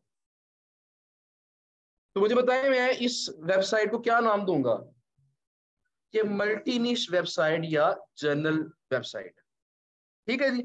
अच्छा, कुछ साइट्स ऐसी होती हैं जिनके ऊपर सिर्फ एक ही कैटेगरी के मुतालिक आर्टिकल्स लगे होते हैं। इस तरह मैंने अभी आपके सामने राइट फॉर अस लिख के सर्च किया, तो यहाँ पे देखते हैं, यहाँ पे एक ये वेबसाइट है द हेल्थ केयर ब्लॉक, मैं इसको ओपन करता हूँ। मेरे टैब्स ही काफी ज्यादा हो गए जी। द हेल्थ केयर ब्लॉक को मैंने ओपन किया आपके सामने अभी। अब यहाँ देखें, यहाँ कैटेगरीज कौन सी हैं? Health policy, medical practice, health care business. इसका मतलब क्या हुआ कि यहाँ पे जितनी भी आपको कैटेगरीज दिखाई दे रही हैं वो सारी हेल्थ से मुतल्लिक है। कोई यहाँ टेक नहीं है, कोई यहाँ फैशन नहीं है, बिजनेस नहीं है, फाइनेंस नहीं है। इसका मतलब क्या होगा, ये प्योर हेल्थ की वेबसाइट। इन्हें बोलते हैं ये प्योर निश वेबसाइट है, या इसे बोलेंगे ये सिंगल निश वेबसाइट, ठीक है ना। अब यहाँ पे इस तरह अगर कोई टेक्नोलॉजी की साइट हो जिसके ऊपर सिर्फ टेक से मुतल्लिक ही आर्टिकल्स लगे हो, तो हम क्या बोलेंगे, वो प्योर टेक की साइट है, ठीक है जी। इस तरह प्योर ट्रैवल की भी होती हैं, प्योर जो है वो साइटें फैशन की भी होंगी, इसके अलावा बिजनेस की होंगी, फाइनेंस की होंगी, एजुकेशन की होंगी, एंटरटेनमेंट की होंगी। तो हर कैटेगरी की प्योर साइटें भी होती हैं, और कुछ साइटें ऐसी होती हैं जो कि जनरल भी होती है, मल्टी साइट्स होती हैं। अब क्वेश्चन ये है कि क्लाइंट को कौन सी साइटें पसंद आएंगी, प्योर साइटें या जनरल साइटें। तो यहाँ पे मैं अक्सर एक मिसाल दिया करता हूँ, मैं अभी ग्रुप ए के अंदर भी ये मिसाल दे रहा था। ग्रुप ए है कि बी है आपका? बी वाला, ओके। तो ग्रुप ए के अंदर मैं मिसाल दे रहा था कि मैंने कल ये बार बार ये बात कही थी कि जो गूगल है वो डेली लाइफ की जो रूटीन्स हमारी हैं, जो डेली रूटीन है उसको फॉलो करने की कोशिश करता है, जो माशरती असूल है उनको फॉलो करने की कोशिश। अब रूल क्या है, देखिए, अगर आपने किसी हेल्थ के डिपार्टमेंट में जॉब लेनी है, तो मुझे बताएं, अगर आपको हेल्थ के डिपार्टमेंट से सिफारिश मिल जाए वो ज्यादा बेहतर है, या एजुकेशन के डिपार्टमेंट से सिफारिश मिल जाए वो ज्यादा बेहतर? तो जिस डिपार्टमेंट में आपने जॉब हासिल करनी है, अगर आपको उसी डिपार्टमेंट की, रेलेवेंट डिपार्टमेंट की सिफारिश मिले, ज्यादा वैल्यूएबल है। ऐसे ही है, तो गूगल भी इसी पैटर्न को फॉलो करती है। कैसे वाला, कि अगर अगर क्लाइंट की वेबसाइट हेल्थ की है, तो अगर वो गेस्ट पोस्ट लगाए कहाँ पे, हेल्थ की साइट पे, उसे सिफारिश कहाँ से मिलेगी, हेल्थ की साइट से, तो वो ज्यादा बेनिफिशियल होगी, ज्यादा वैल्यूएबल होगी, अथॉरिटी जल्दी बढ़ेगी उसकी। लेकिन अगर मेरी वेबसाइट हेल्थ की है और मैं टेक्नोलॉजी की साइड पे जाके गेस्ट पोस्ट लगा दूं तो फिर काम खराब हो सकता है, इतना फायदा नहीं पहुंचेगा। हाँ, ये हो सकता है कि अगर आपकी कोई हेल्थ की वेबसाइट है, फर्ज करें मेरी मेरी एक अपनी लेट्स सपोज कंपनी है, ब्लड प्रेशर चेक करने वाली मशीन बनाता हूँ लेट्स सपोज, तो अब ब्लड प्रेशर चेकिंग मशीन जो है मैं बना रहा हूँ, मैंने अपनी वेबसाइट बना ली है। अब ब्लड प्रेशर चेक करना ये किस कैटेगरी में आता है? हेल्थ में आता है। लेकिन जो मशीन बना रहे हैं कुछ टेक्नोलॉजी से ताल्लुक भी है ना इसका, तो मैं इस डिवाइस की गेस्ट पोस्ट कहाँ लगा सकता हूँ? टेक की साइड के ऊपर। ये भी रेलेवेंसी आ जाएगी, ये भी बेनिफिशियल होगी। ठीक है ना? इस तरह मैं अभी मिसाल बता रहा था कि अगर फर्ज करें कोई शुगर लेवल टेस्टिंग मशीन है कोई आपकी, ग्लूकोमीटर जो है, अगर वो आप सेल करते हैं अपनी वेबसाइट के थ्रू, तो उसकी जो गेस्ट पोस्ट है हेल्थ से भी ताल्लुक है उसका, टैक्स से भी ताल्लुक है उसका, और किसी तरह से आप इसको एडजस्टमेंट करके आर्टिकल को ऐसा लिख लें, इसका ताल्लुक आप फूड के साथ भी बना सकते हैं। फूड, क्योंकि शुगर लेवल जो है उसका ताल्लुक फूड के साथ भी है ना, डाइट के साथ भी है। तो जो फूड वाली साइटें हैं उन पे भी किसी बहाने से आप इसकी गेस्ट पोस्ट लगा सकते हैं, तो रेलेवेंसी वहां भी आ सकती है। ठीक है ना? तो मेन चीज ये है कि गूगल चाहती है कि अगर आप बैकलिंक ले रहे हैं किसी भी साइट से, तो वो साइट रेलेवेंट होनी चाहिए। जितनी ज्यादा वो रेलेवेंट होगी उतना आपकी अथॉरिटी जल्दी बढ़ेगी, जल्दी फायदा पहुंचेगा। ठीक है ना? तो पहली चीज तो हमें समझ आ गई कि क्लाइंट हमेशा रेलेवेंट साइट्स को प्रेफर करेगा, मोस्ट रेलेवेंट साइट्स को प्रेफर करेगा। इससे हमें एक चीज क्लियर होगी, एक चीज हमें समझ आ जानी चाहिए कि अगर हम किसी सिर्फ एक निश पे काम कर लेते हैं तो हमें ऑर्डर्स मिलने के चांसेस कम होंगे। अगर मेरे पास हेल्थ की साइडें भी हैं, फैशन की भी हैं, बिजनेस भी है, फाइनेंस भी है, ट्रेवल भी है, होम इंप्रूवमेंट भी है, बहुत सारी निशे की साइटें हैं, तो जिस भी कैटेगरी का क्लाइंट मेरे पास आएगा मैं हर क्लाइंट को कुछ ना कुछ डाटा प्रोवाइड कर सकता हूँ। तो पहली चीज तो हमने ये डिसाइड करनी है कि आज, या फिर टास्क भी होगा इंशाल्लाह आज का, कि जब आपने जाना है तो आज आपने घर जाके साइटें सर्च करनी है। वो किस तरह करनी है अभी देखते हैं, प्रॉपर तरीके से लिस्ट कैसे बनानी है वो भी देखेंगे। आपने कम से कम 3 डिफरेंट कैटेगरीज की जो साइट्स हैं वो सर्च कर, और ओवरऑल आपके पास कम से कम कोई 8-10 कैटेगरी की साइटें कम से कम होनी चाहिए, जो मेन मेन कैटेगरीज, और कम से कम 5-5 अच्छी साइटें आपके पास डील डन होनी चाहिए। लिस्ट में होने की बात नहीं कर रहा, डील डन होने की बात करो कि आपके साथ डील हो चुकी हो, लो जी फलां साइट पे कितने में पोस्ट लगा सकते हैं, इतने में लगा सकते हैं। इससे क्या होगा कि कम से कम जब आपके पास 5-5 साइटें होंगी ना, हर निश की, जिस भी निश का क्लाइंट आएगा उससे 5 साइटें सेंड करें, फर्ज करें उसे एक पसंद आ जाती है। अब जब तक वो एक सेलेक्ट करके आपको ऑर्डर दे देता है, पहली पॉजिटिव चीज क्या हुई, आपको ऑर्डर मिल गया। नंबर 2 पॉजिटिव चीज क्या है कि जब वो आप एक गेस्ट पोस्ट लगवाने के लिए उसको भेज देंगे, वो लाइव लिंक मिलने में बास को तो हमें को 1-2 दिन लग जाते हैं, बास को फौरन लाइव लिंक आ जाता है। अगर वो वेंडर फ्री हो तो फौरन हमें लाइव लिंक दे देता है, और बास को थोड़ा टाइम लग जाता है। तो जब तक उसकी वो पोस्ट पब्लिश हो रही है उस दौरान में हम क्या करेंगे, मजीद उस कैटेगरी की साइटें आउटरीच कर लेंगे, या किसी दोस्त से पता कर लेंगे और कुछ और आपके पास साइटें हैं, वो अरेंज करके पता करके हम क्या करेंगे, हम क्लाइंट को सेंड कर, चलो जी आपका वो ऑर्डर भी लग रहा है, ये लग चुका है, ये उसका लाइव लिंक है, ये हमारे पास कुछ और साइटें भी आई हैं, इसको भी चेक कर, वो उसमें सिलेक्ट कर ले, फिर आपका नया ऑर्डर शुरू हो गया। मीनवाइल आपने कुछ और नई सर्च कर ली। मैं बता रहा था कल शदाब के साथ जिक्र कर रहा था कि एक क्लाइंट के साथ फैशन का क्लाइंट था, और मेरे पास फैशन की साइटें बड़ी कम थी, तो फैशन के क्लाइंट को इस तरह घसीट के मैंने को ऑलमोस्ट 17 ऑर्डर लिए थे उससे। और उसमें यह था कि स्टूडेंट्स का भी हाथ है, मैं अपने स्टूडेंट से कहता था क्लास में कि किसी ने फैशन की साइटें आउटरीच किए तो मुझे सेंड कर दें। कुछ स्टूडेंट से साइटें पकड़ी, कुछ एक तो लड़कों को मैंने स्पेशल उस आउटरीच पे लगा दिया कि अब इसको आउटरीच करें तो मुझे साइटें दें वाली। इस तरह करते करते 17 ऑर्डर्स लगवाए उसने, और शुरू किया था उसने एक एक साइट से। पहले ऑर्डर में सिर्फ एक गैस पोस्ट लगवाई थी। इवन ये हुआ कि मैंने प्योर फैशन के साथ साथ उसमें जनरल भी बीच में मिक्स कर दी कि जनरल साइडें भी बड़ी अच्छी हैं, इस पे भी चेक कर लो। उसने जनरल साइटों पे भी आर्टिकल लगवा लिया। अब होता क्या है, जनरल साइटें कहाँ काम आती है, जरा ये भी बात साथ ही सुन लें। जनरल साइटें कहाँ काम आती है, देखिए प्योर निश की साइटें अक्सर कम होती हैं। जब मैं यहाँ सर्च करूंगा ना आपके सामने राइट फॉर अस हेल्थ लिख के सर्च करूंगा, तो आप देखिएगा कुछ साइटें आपके पास हेल्थ की आएंगी, उसके बाद आपको सामने जो है ना वो जनरल साइट देखें। मैंने राइट फॉर अस हेल्थ लिख के सर्च किया है, getnews360.com, ये हेल्थ की साइट नहीं होगी, ये न्यूज साइट है। और जो इस तरह की न्यूज साइटें होती है मैं ओपन करके दिखाता हूँ आपको, जिस तरह की न्यूज साइटें होती हैं ये आमतौर पर जनरल साइटें होती हैं। देखिए ये बात समझ आ रही? हमने हेल्थ के कीवर्ड से सर्च किया, लेकिन हमेशा सारी साइटें हेल्थ की नहीं आएंगी, कुछ हेल्थ की आएंगी, और हो सकता है बाज का ऐसा होता है कि हेल्थ की कम आएंगी, जनरल ज्यादा आ जाएंगी बीच में, क्योंकि जनरल साइटों के अंदर भी हेल्थ की कैटेगरी मौजूद है, लिहाजा ये साइटें भी हेल्थ पे रैंक कर जाती हैं बाज, और मिक्स होकर हेल्थ के साथ ये भी आ जाती है। तो हमने करना क्या है, हमने करना ये होता है कि हेल्थ वाली साइटों को अलग सेव कर लेंगे, और जो जनरल आती जाएंगी उनको अलग सेव कर लेंगे। और होता क्या है, क्लाइंट, मैंने कहा प्योर निश की साइटें अक्सर कम होती हैं और महंगी होती हैं, और जो जनरल साइटें होती है इस तरह की, ये ज्यादा होती हैं और निस्बतन सस्ती होती है। हमारे स्टूडेंट्स में से जब भी कोई हमसे पूछता है कि सर मैंने अपनी वेबसाइट शुरू करनी है गेस्ट पोस्टिंग के लिए, जीबीओबी साइट उसे हम कहते हैं, मैंने स्टार्ट करनी है, तो किस निश पे स्टार्ट करूं, तो मैं हमेशा ने मशवरा देता हूँ कि जनरल साइट स्टार्ट करें। जनरल साइट का फायदा क्या होता है कि चाहे आप $5 की गेस्ट पोस्ट सेल करें अपनी साइट पे, लेकिन आपको इतनी गेस्ट पोस्टें मिल जाएंगी एक दिन के अंदर कि आप प्योर निश की साइट स्टार्ट करेंगे तो ऑर्डर बड़े कम होंगे, उससे ज्यादा पैसे आप इससे कमा लेंगे।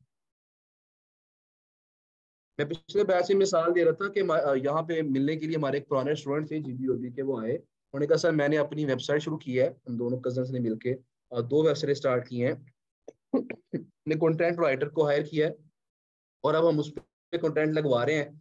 तो मैंने उनसे कहा कि आपने किससे इंस्पायर होकर ये काम शुरू किया, आप तो जीबीओबी का अच्छा वाला काम चल रहा था आपका, अपनी साइड आपने शुरू कर ली। मैंने वैसे उनसे पूछ लिया, उन्होंने कहा सर एक्चुअली हमारे जो कजन है ना, जो बड़े कजन हैं जो कि थोड़े अब सीनियर हो चुके हैं, वो ये काम करते हैं। उन्होंने मुझे एक साइट दिखाई अपने कजन की, वो फैसलाबाद में होते हैं, और फैसलाबाद में वो बड़े मीडियोकर सी फैमिली से ताल्लुक था उनका फाइनेंशियली, तो इस वक्त वो उस इलाके के चौधरी हैं, मतलब उस इलाके में उस गांव में सबसे बेहतरीन खूबसूरत बड़ा घर उनका है, और वो जो उन्होंने घर बनाए है, सारी अपनी प्रॉपर्टी बनाई है, वो सिर्फ एक वेबसाइट से बनाई है। और वो कहते हैं वो इस एक साइट पे इतने ऑर्डर्स आते हैं गेस्ट पोस्टिंग के, वो इतनी ट्रैफिक उसकी इतनी बढ़ गई है, जनरल साइट है, उसकी इतनी ट्रैफिक बढ़ गई है कि डेली बेसिस पे 100-150 गेस्ट पोस्टिंग ऑर्डर्स आते हैं, 5-5 10 डॉलर में वो लगाते हैं, और इतने पैसे इकट्ठे कर लेते हैं महीने में, कोई 10 लाख से ऊपर की उनकी इनकम एक साइट से। अच्छा, अब मैं कहूँ गांव में रहते हैं, तो गांव में इतनी उन्हें आइडिया किसने दिया ये वाला, कहते जी हमारे जो एक मामू है वो यूनान में होते हैं, उन्हें तो किसी ने बताया जी गेस्ट पोस्टिंग जो है ना बड़ा काम है इसका, उन्होंने हमारे बड़े कजन को मशवरा दिया कि मैं फाइनेंस करता हूँ आपको, मैं इन्वेस्टमेंट करता हूँ, आप लोग ये काम शुरू करें, साइड पर रैंक करें किसी तरीके से, ट्रैफिक लेके आए इनके ऊपर, उसके बाद जो प्रॉफिट होगा हम हाफ ऑफ कर लें। तो अब वो उनके मामू ने उनको फाइनेंस किया, आइडिया दिया, फाइनेंस किया, उन्होंने उसका काम शुरू किया, वहीं से उनका काम शुरू हो गया।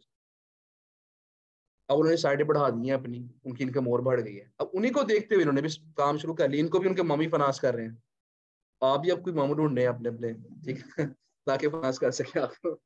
बहरहाल जी, तो यहाँ पे ये है कि जनरल साइडें होती हैं, इन पे गेस्ट पोस्टें सस्ती मिलती हैं, लेकिन ज्यादा इस पे सेल हो जाती है, तो इसलिए जब क्लाइंट का बजट कम हो ना, वो जनरल साइटों को प्रेफर कर लेता है, लेकिन जब क्लाइंट का बजट ज्यादा हो, वो कहता है नहीं मैंने आम साइटों पे नहीं लगवाना, मैंने प्योर साइट पे ही लगाना, ठीक है ना। तो इसलिए डिफरेंट तरह के क्लाइंट्स होते हैं, हमारे पास जनरल साइटें भी होनी चाहिए, और जो प्योर निश की साइटें हैं वो भी हमारे पास लाजमी होनी चाहिए।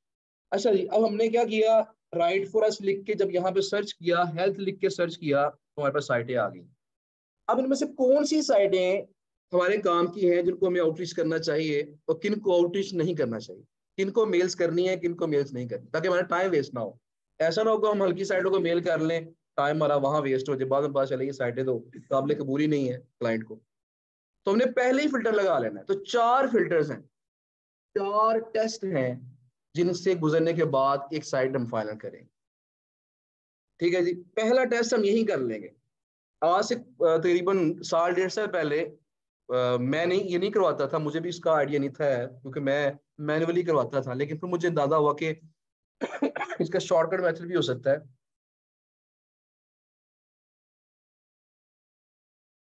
तो पहला टेस्ट इसका सर्च में ही पास हो जाएगा। सर एक चीज और जरा मैं बता दूं आपको, अक्सर स्टूडेंट क्वेश्चन करते हैं कि सर हमने राइट फॉर अस लिख के क्यों सर्च किया है, इसकी क्या वजह है। देखिए, राइट फॉर अस, जब मैं लिखता हूँ राइट फॉर अस हेल्थ, जब मेरे पास साइट आई है, तो देखें इसके ऊपर राइट फॉर अस का पेज बना हुआ है। अब जिस भी साइट पे राइट फॉर अस का पेज बना हुआ है ना, इस बात की श्योरिटी है कि वो साइट लाजमी तौर पर गेस्ट पोस्ट एक्सेप्ट करती है। वो खुद कह रही है हमारे लिए लिखें आप, हम आपको बैकलिंक देंगे। वो अलग बात है कि पैसे लेके देते हैं, ठीक है ना, लेकिन वो खुद कह रहे हैं राइट फॉर अस। इस बात उसका कुछ साइड में लिखा होता है submit a guest post, become a contributor. ये कुछ कीवर्ड्स हैं जो लोगों ने साइटों ने अपने लगाए होते हैं। ये इस बात की निशानी है कि वो साइटें इजीली गेस्ट पोस्ट एक्सेप्ट कर रही हैं। कुछ साइटें ऐसी भी होती हैं जिनके ऊपर राइट फॉर अस का पेज नहीं होता और वो इजीली गेस्ट पोस्ट एक्सेप्ट नहीं करती। उन्हें मनाना पड़ता है, हमें उन्हें कहना पड़ता है कि बड़ा अच्छा अच्छी क्वालिटी का कंटेंट देंगे वहाँ, बस एक्सेप्ट कर ले हमारा आर्टिकल। तो ऐसी साइटें होती हैं जिन पे right for us, submit a guest post, become a contributor ये लिखा होता है। ये साइटें आमतौर पर ऐसी साइटें हैं जो बनी ही गेस्ट पोस्टिंग के मकसद के लिए। इनका मेन पर्पस क्या है कि हम एक दफा रैंक कर जाए, बस उस पर गेस्ट पोस्ट सेल करें और पैसे कमाएं, ठीक है ना। लेकिन जिन पे ये पेज नहीं होता उनका मेन मकसद ये नहीं होता, उनके मेन मकसद कुछ और होता है। जिस तरह हमारी एक वेबसाइट है बेल इंजीनियरिंग, शी वॉन कल मैंने दिखाई थी, she-won.com है, बेल इंजीनियरिंग है, डिजाइन वैली की वेबसाइट है। इन वेबसाइट का मकसद, हमारा प्राइमरी मकसद गेस्ट पोस्ट सेल करना नहीं है। बेल इंजीनियरिंग, she-won हमारी एफिलिएट साइट्स है, एफिलिएट मार्केटिंग हम करते हैं उसके थ्रू, प्रोडक्ट सेल करके पैसे कमाते हैं। जो हमारी डिजाइन वैली है वो कंपनी साइट है, हमारा मेन मकसद कंपनी की साइट डेवलप करना था, बनाना था, गेस्ट पोस्ट सेल करना नहीं था। लेकिन इस पे भी इंक्वायरीज आ रही होती है कि हमने गेस्ट पोस्ट लगवानी है डिजाइन वैली के ऊपर। तो जिनका प्राइमरी मकसद गेस्ट पोस्ट से ही लगवाना है, इससे पैसे कमाना है, वो हमेशा सस्ती गेस्ट पोस्ट देते हैं। कल किसी ने क्वेश्चन किया था मेरे ख्याल में कि सस्ती गेस्ट पोस्टें कौन सी होती है, हम सब रब्ता करते हैं तो बड़ी महंगी महंगी गेस्ट पोस्टें मिल रही होती हैं। जिनका मेन मकसद सिर्फ गेस्ट पोस्टिंग से ही पैसे कमाना है, वो हमेशा सस्ती गेस्ट पोस्टिंग देते हैं। $5 में, $10 में, 15 में, 20 में, इस रेंज में आपको गेस्ट पोस्टें मिल जाती है। लेकिन अगर कोई आपसे कहेगा या हमसे पूछेगा जो मैंने बेल इंजीनियरिंग के ऊपर गेस्ट पोस्ट लेनी है, लगवानी है, उसकी चाहे ट्रैफिक कम होगी, मैट्रिसेस लो होंगे, लेकिन $100 से कम हम देते ही नहीं है गेस्ट पोस्ट। एक स्टैंडर्ड रखा हुआ उसका, क्योंकि हमारा मकसद गेस्ट पोस्टिंग नहीं है, हमारा मकसद एफिलिएट मार्केटिंग है। उस मकसद को पीछे नहीं छोड़ेंगे, प्राइमरी मकसद वो है। गेस्ट पोस्ट अगर आ रही है, अच्छी आ रही है, अच्छा आर्टिकल आ रहा है, लगा देंगे, लेकिन महंगी लगाए। अच्छा, यहाँ पे एक चीज वो भी ख्याल रखिएगा, फिलहाल तो वैसे जरूरत नहीं है आपको, राइट फॉर अस पर ढूंढ लें, ओके है। कुछ क्लाइंट्स ऐसे होते हैं जो बड़े क्लाइंट्स हैं, स्पेशली ये 5-6 महीने में के बाद जो है ना, ये जो लास्ट 5-6 मंथ्स हैं, इसमें थोड़ा सा ज्यादा देखने में आया है कि कुछ क्लाइंट्स आते हैं, वो कहते हैं जी कि हमें ऐसी साइट्स चाहिए, हमने ऐसी साइट्स पे गेस्ट पोस्ट लगवानी है जिनके ऊपर राइट फॉर अस का पेज ना हो। उसकी रीजन क्या है?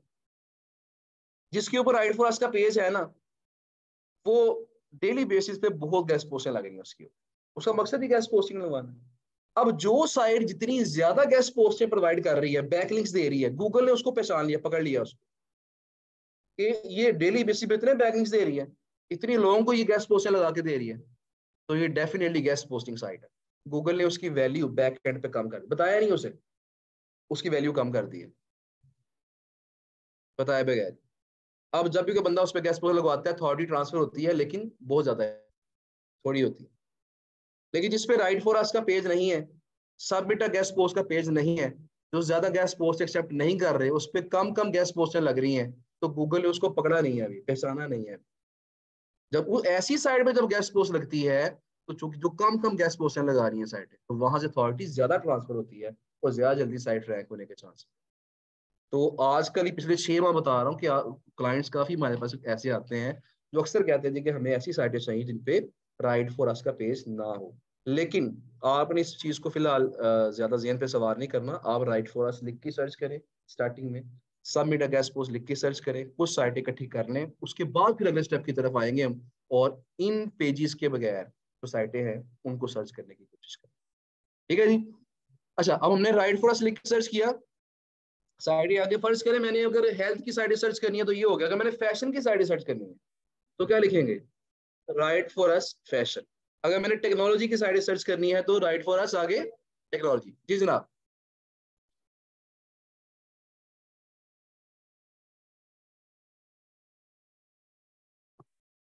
जी बिल्कुल, मैं उसी तरफ आ रहा हूँ।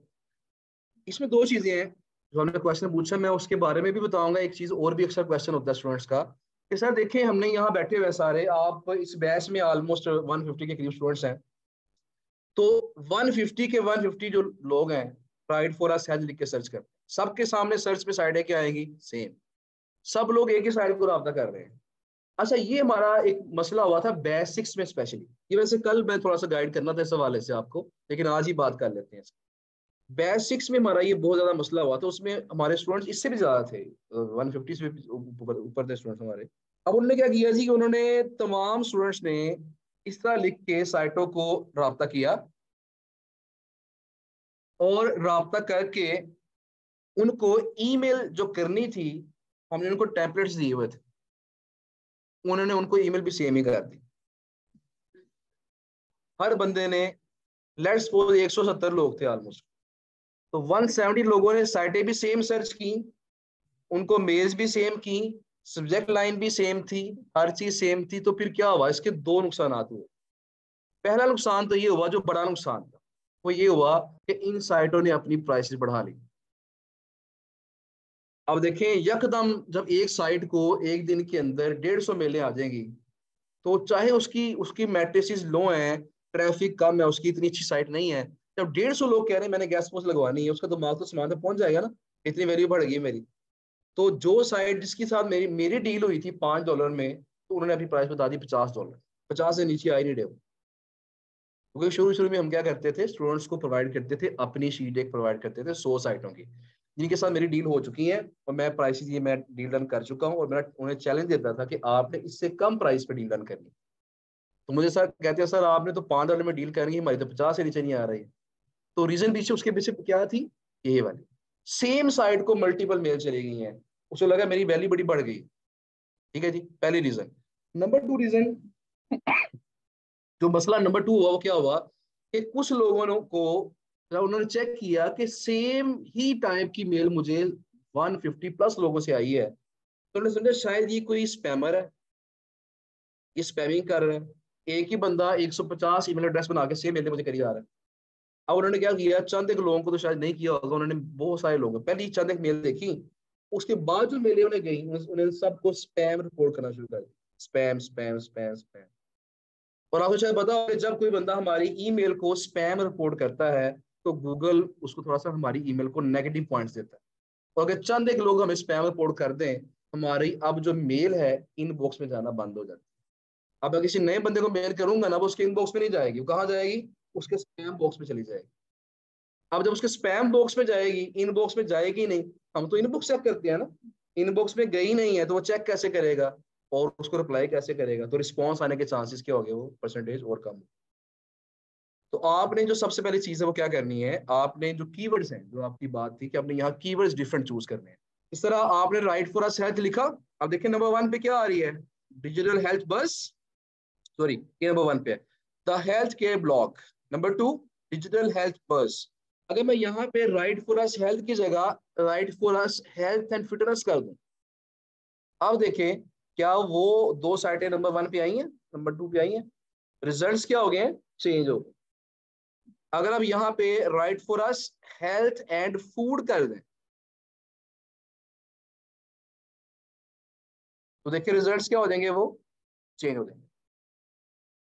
इसका मतलब ये है कीवर्ड्स हम जब चेंज करेंगे तो रिजल्ट्स चेंज हो जाएंगे, नई साइटें यूनिक साइटें आपके सामने आएंगी।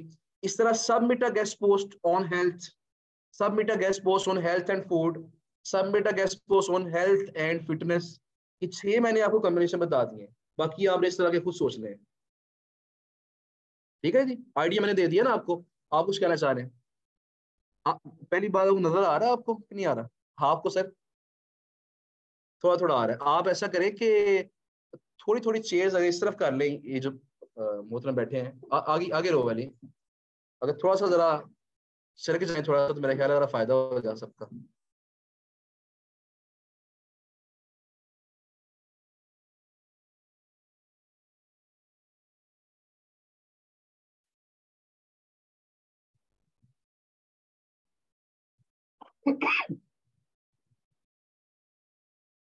अच्छा एक आपसे एक सजेशन भी थी और रिक्वेस्ट भी समझ लेते चाहे कि अगर आप जो बैठे हैं यहाँ पे सब, अगर आप में से कुछ लोग फर्स्ट ग्रुप में एडजस्ट कर सकते हैं ना, तो कोशिश करें कि फर्स्ट ग्रुप में आ जाए, क्योंकि फर्स्ट ग्रुप में हमारे पास चंद चेयर्स खाली हैं। मतलब मैक्सिमम लोग इस ग्रुप में आ रहे हैं 6 से 8 वाले में, 4 से 6 वाले में जो स्टूडेंट्स हैं वो कम है, अभी वहाँ थोड़ी स्पेस है।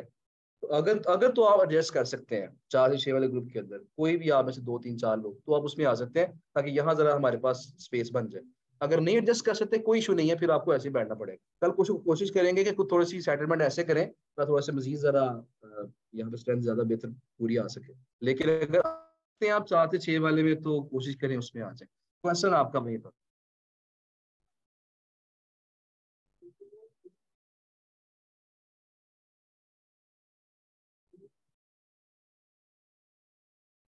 जो फ्री में पोस्ट करते हैं आर्टिकल्स, अच्छा फ्री में जो पोस्ट करते हैं साइटें होती हैं ऐसी, कुछ साइटें ऐसी होती है जो कि कहती हैं जी कि हमें आपसे पैसे नहीं चाहिए, हमें आपसे अच्छा आर्टिकल चाहिए विद अच्छा इमेज, ठीक है ना। अब वो उनने क्या फायदा पहुंचा उस चीज से? देखिए मेरी वेबसाइट है ना, जितनी मेरी साइट पे कंटेंट ज्यादा होगा ना, उतना ही इसके रैंक होने के चांसेस ज्यादा है। कंटेंट बढ़ते जाए साइट के ऊपर लगाते जाए, साइट क्या करेगी? रैंक कर जाएगी किसी ना किसी तरह। तो कंटेंट बड़ा इंपॉर्टेंट है, क्वालिटी ऑफ कंटेंट और क्वांटिटी ऑफ कंटेंट, ये दोनों चीजें अच्छी होनी चाहिए।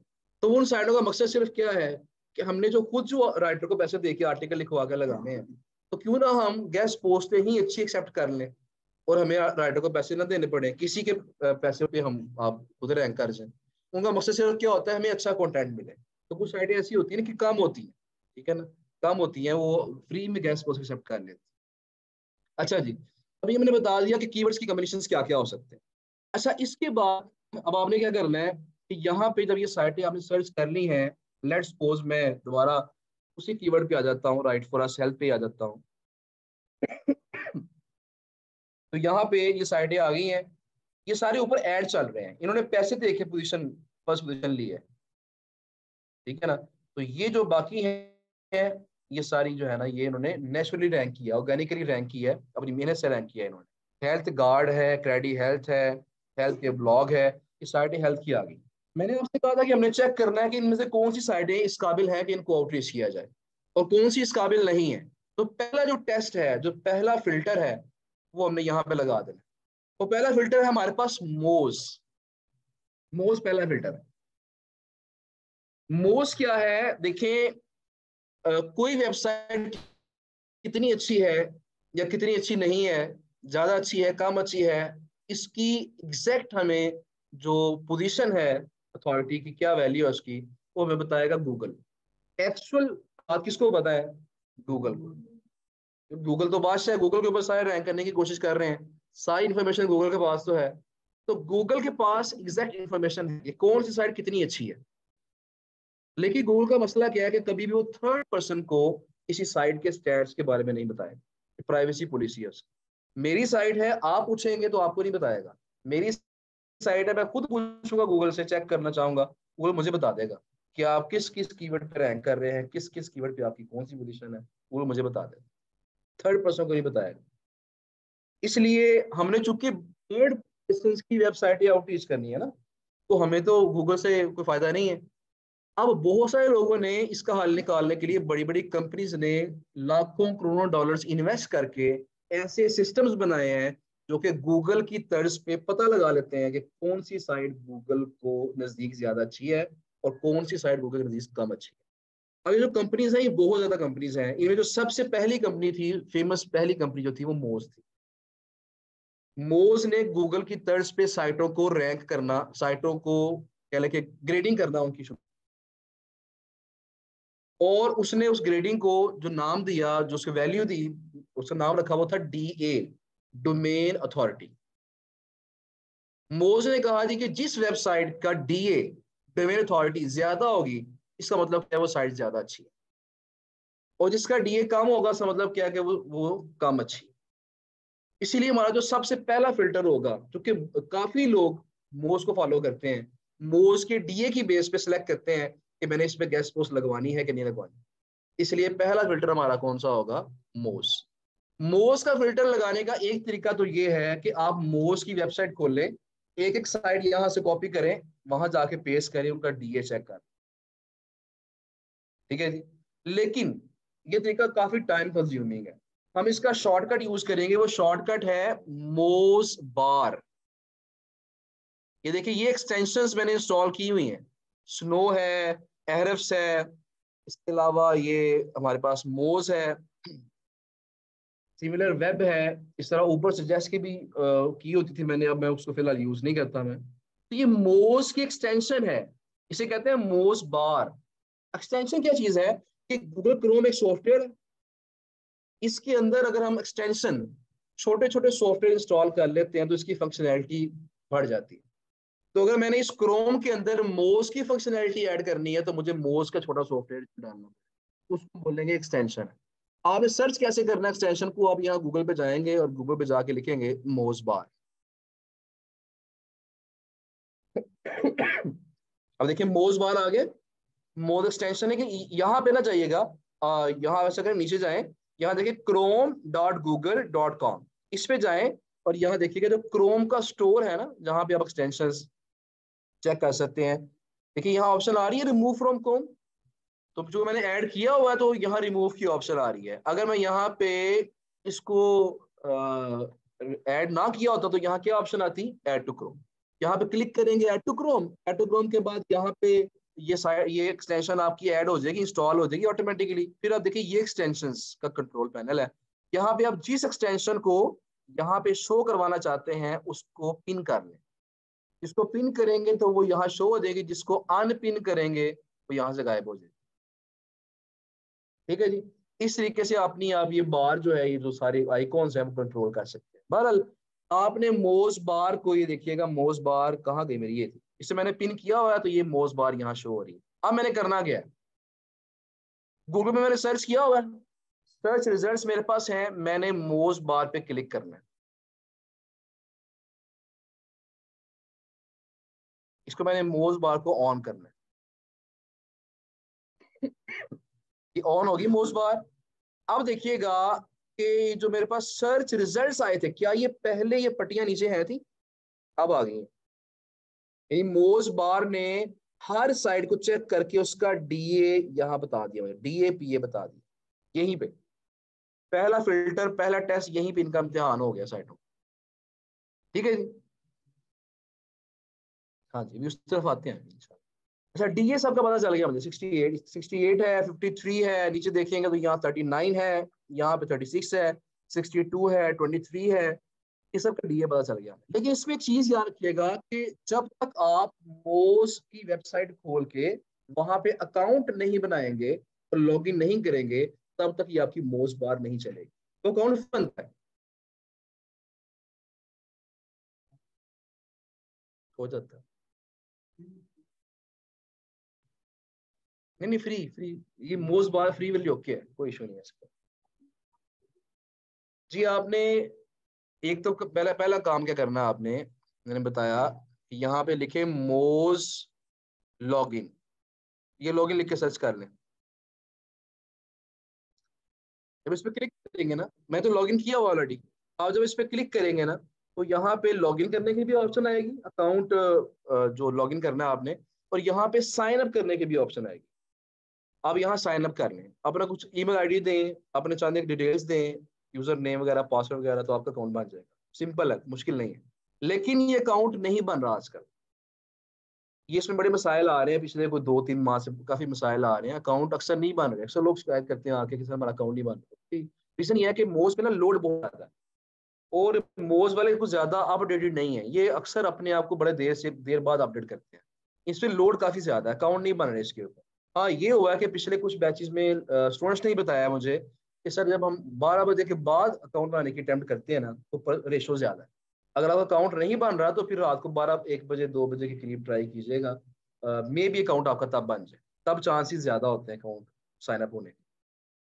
अकाउंट एक दफा बन जाएगा, फिर हमने लॉगिन कर लेना है, लॉगिन करके उसको आपने लॉगिन सेव कर लेना है कि वो लॉगिन ही रहे, वो लॉग आउट ना हो अकाउंट आप। उसके बाद आपने क्या करना था, आपने फिर जाना है मोज बार लिखना है यहाँ, मोज बार लिख के आपने यहाँ पे chrome.google.com पे जाना है और जाके आपने यहाँ से इसको कर लेना है add to Chrome. Add to Chrome करेंगे, उसके बाद अगर यहाँ पे शो हो रहा है आइकॉन, ये एम वाला आइकॉन शो हो रहा है तो ठीक है, नहीं हो रहा यहाँ पे क्लिक करके उसको पिन कर लें, यहाँ शो हो जाएगा। अब जब भी आप चेक करना चाहते हैं किसी वेबसाइट तो आपने इसको क्लिक कर लेना। जब क्लिक करेंगे तो ये मोज बार चल जाएगी और जितनी भी साइटें आपके सामने यहाँ शो हो रही हैं सबका वो DHA आपको बता दें। ठीक है, ये इसका शॉर्टकट मेथड है। बाकी मैं इसका बताता हूँ आपको ऑल्टरनेट क्या है। अगर आपको ये नहीं चल रहा तो दूसरा तरीका क्या है मैं बताऊंगा भी इंशाल्लाह। ठीक है ना, क्योंकि ऐसा नहीं करना आपने कि मोज बार नहीं चल रही तो हाथ पे हाथ रख के बैठ जाए, काम ही ना करें, तो ये चीज नहीं होनी चाहिए। आपने प्रॉब्लम सॉल्व करने की कोशिश करनी है और आगे बढ़ने की कोशिश करनी है। बहरहाल जी, अब यहाँ देखिए DA से मुराद क्या है? DA से मुराद है डोमेन अथॉरिटी। डोमेन का मतलब होता है वेबसाइट। यानी जब मैं कहता हूं कि इस डोमेन की अथॉरिटी 68 है, इसका मतलब क्या है? इस वेबसाइट की अथॉरिटी कितनी है? 68 आउट ऑफ 100। तो अथॉरिटी होती है 0 से लेकर 100 तक। बिल्कुल नई वेबसाइट है, अथॉरिटी 0। जैसे जैसे वेबसाइट अच्छी होती जाएगी उसकी अथॉरिटी बढ़ती जाएगी। तो इसका मतलब ये होगा कि जितनी ज्यादा अथॉरिटी होगी, जितना ज्यादा DA होगा, उतनी साइट ज्यादा अच्छी मानी जाएगी। पहली चीज तो ये है। तो DA इसका हमें बताएगा डोमेन अथॉरिटी की डोमेन कितनी अच्छी। तो DA कितना होना चाहिए? यूजुअली ये होता है कि 15, 16, 17, 15 से ऊपर वाले साइटें अक्सर लोग एक्सेप्ट कर लेते हैं। लेकिन मैं हमेशा बताता हूँ कि क्लाइंट टू क्लाइंट ये चीज भी वेरी करती है। कुछ क्लाइंट्स हमें मैसेज करते हैं कि हमें सिर्फ DA 50+ वाली साइटें चाहिए। कुछ ऐसा पहले मुझसे क्लाइंट ने काम करवाया, लिंक इंसर्शन करवाई। लिंक इंसर्शन क्या होती है? लिंक इंसर्शन का दूसरा नाम होता है निश एडिट। जरा ये भी जरा क्लैरिफाई कर लें। देखिए, एक होता है गेस्ट पोस्ट और नंबर 2 जो टर्म है वो है जी लिंक इंसर्शन। गेस्ट पोस्ट क्या चीज है? कि पूरे का पूरा आर्टिकल लिखवाया, अपना लिंक लगाया और उसको किसी अच्छी साइट पर पब्लिश करवाया। इसे बोलेंगे ये क्या है? Guest post publication. मकसद क्या था इसका? बैकलिंक, मैंने कल बताया था। दूसरा मेथड क्या है बैकलिंक हासिल करने का? दूसरा मेथड क्या है? मैंने आपसे कल कहा था कि पोस्ट हमारे लिए इंपॉर्टेंट नहीं है, बल्कि उस पोस्ट में जो बैकलिंक है वो हमारे लिए इंपॉर्टेंट है, क्लाइंट के लिए इंपॉर्टेंट है वो चीज। तो क्लाइंट क्या कहता है? क्लाइंट फर्ज करे क्लाइंट के पास आर्टिकल नहीं है, कोई क्लाइंट आर्टिकल नहीं है, वो लिखवा भी नहीं सकता। अब वो क्या करेगा? हमने उसे साइटें सेंड की। फर्ज करें क्लाइंट की जो साइट है वो बिजनेस से मुतल्लिक है, लो चल रही है मेरे ख्याल में, दोबारा ओपन कर लेते हैं। सही, फर्ज करें क्लाइंट की जो साइट है वो स्मार्ट वॉचेस से मुतल्लिक है, जैसी हमारी साइट है उसकी जो नीचे स्मार्ट वॉचेस है। तो अब वो क्या करेगा? आर्टिकल लिखवा नहीं सकता, आर्टिकल उसके पास है भी नहीं है।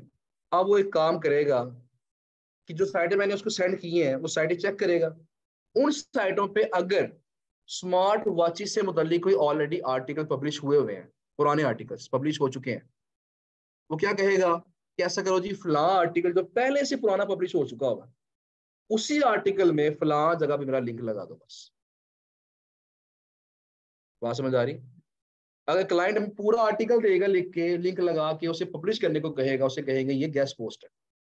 अगर वो ये कहे कि पहले से पब्लिश शुदा जो आर्टिकल है सिर्फ उसी के अंदर तो मेरा लिंक एडजस्ट कर दो, ये एंकर है, ये वर्ड लगा के उसके पीछे लिंक लगा दो बस में, इस प्रोसेस को हम बोलेंगे ये लिंक इंसर्शन। दोनों चीजों का मकसद क्या है? बैक लिंक हासिल करना। ठीक है ना? तो कुछ लोग लिंक इंसर्शन प्रेफर करते हैं, कुछ लोग गेस्ट पोस्ट प्रेफर करते हैं। इसका सवाल आता है स्टूडेंट की तरफ से कि सर कौन सी चीज महंगी होती है? ज्यादा महंगी चीज कौन सी है? वेंडर किसके ज्यादा पैसे मांगता है, गेस्ट पोस्ट के या लिंक इंसर्शन के? उसमें कोई पैटर्न रूल नहीं है। कई साइटें हमारे पास ऐसी हैं जिनकी गेस्ट पोस्ट की प्राइस कम है, लिंक इंसर्शन की प्राइस ज्यादा है। कई साइटें ऐसी हैं जिनकी गेस्ट पोस्ट की प्राइस ज्यादा है, लिंक इंसर्शन की कम है। कई साइटें ऐसी हैं कहते हैं सेम प्राइस है। तो ये वेंडर ये चीज वेरी करती है। जो मालिक होता है वेबसाइट को उसकी अपनी मर्जी है ना, कोई यहाँ पे रूल तो है नहीं इस चीज का। बहरहाल जी ये पेज ओपन ही नहीं हो रहा है इसका, तो ये समझ आ गई आपको लिंक सेशन की? ओके, तो बात हम क्या कर रहे थे? बात हमारी क्या हो रही थी?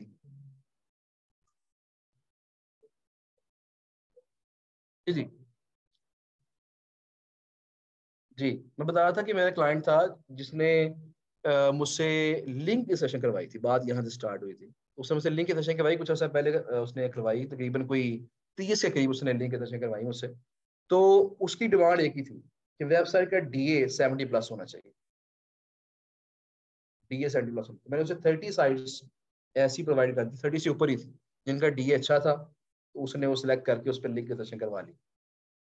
तो किसी क्लाइंट की डिमांड कुछ होती है, किसी की कुछ होती है, लेकिन हमने एक जनरल एक रूल सेट कर लिया है। वो क्या है?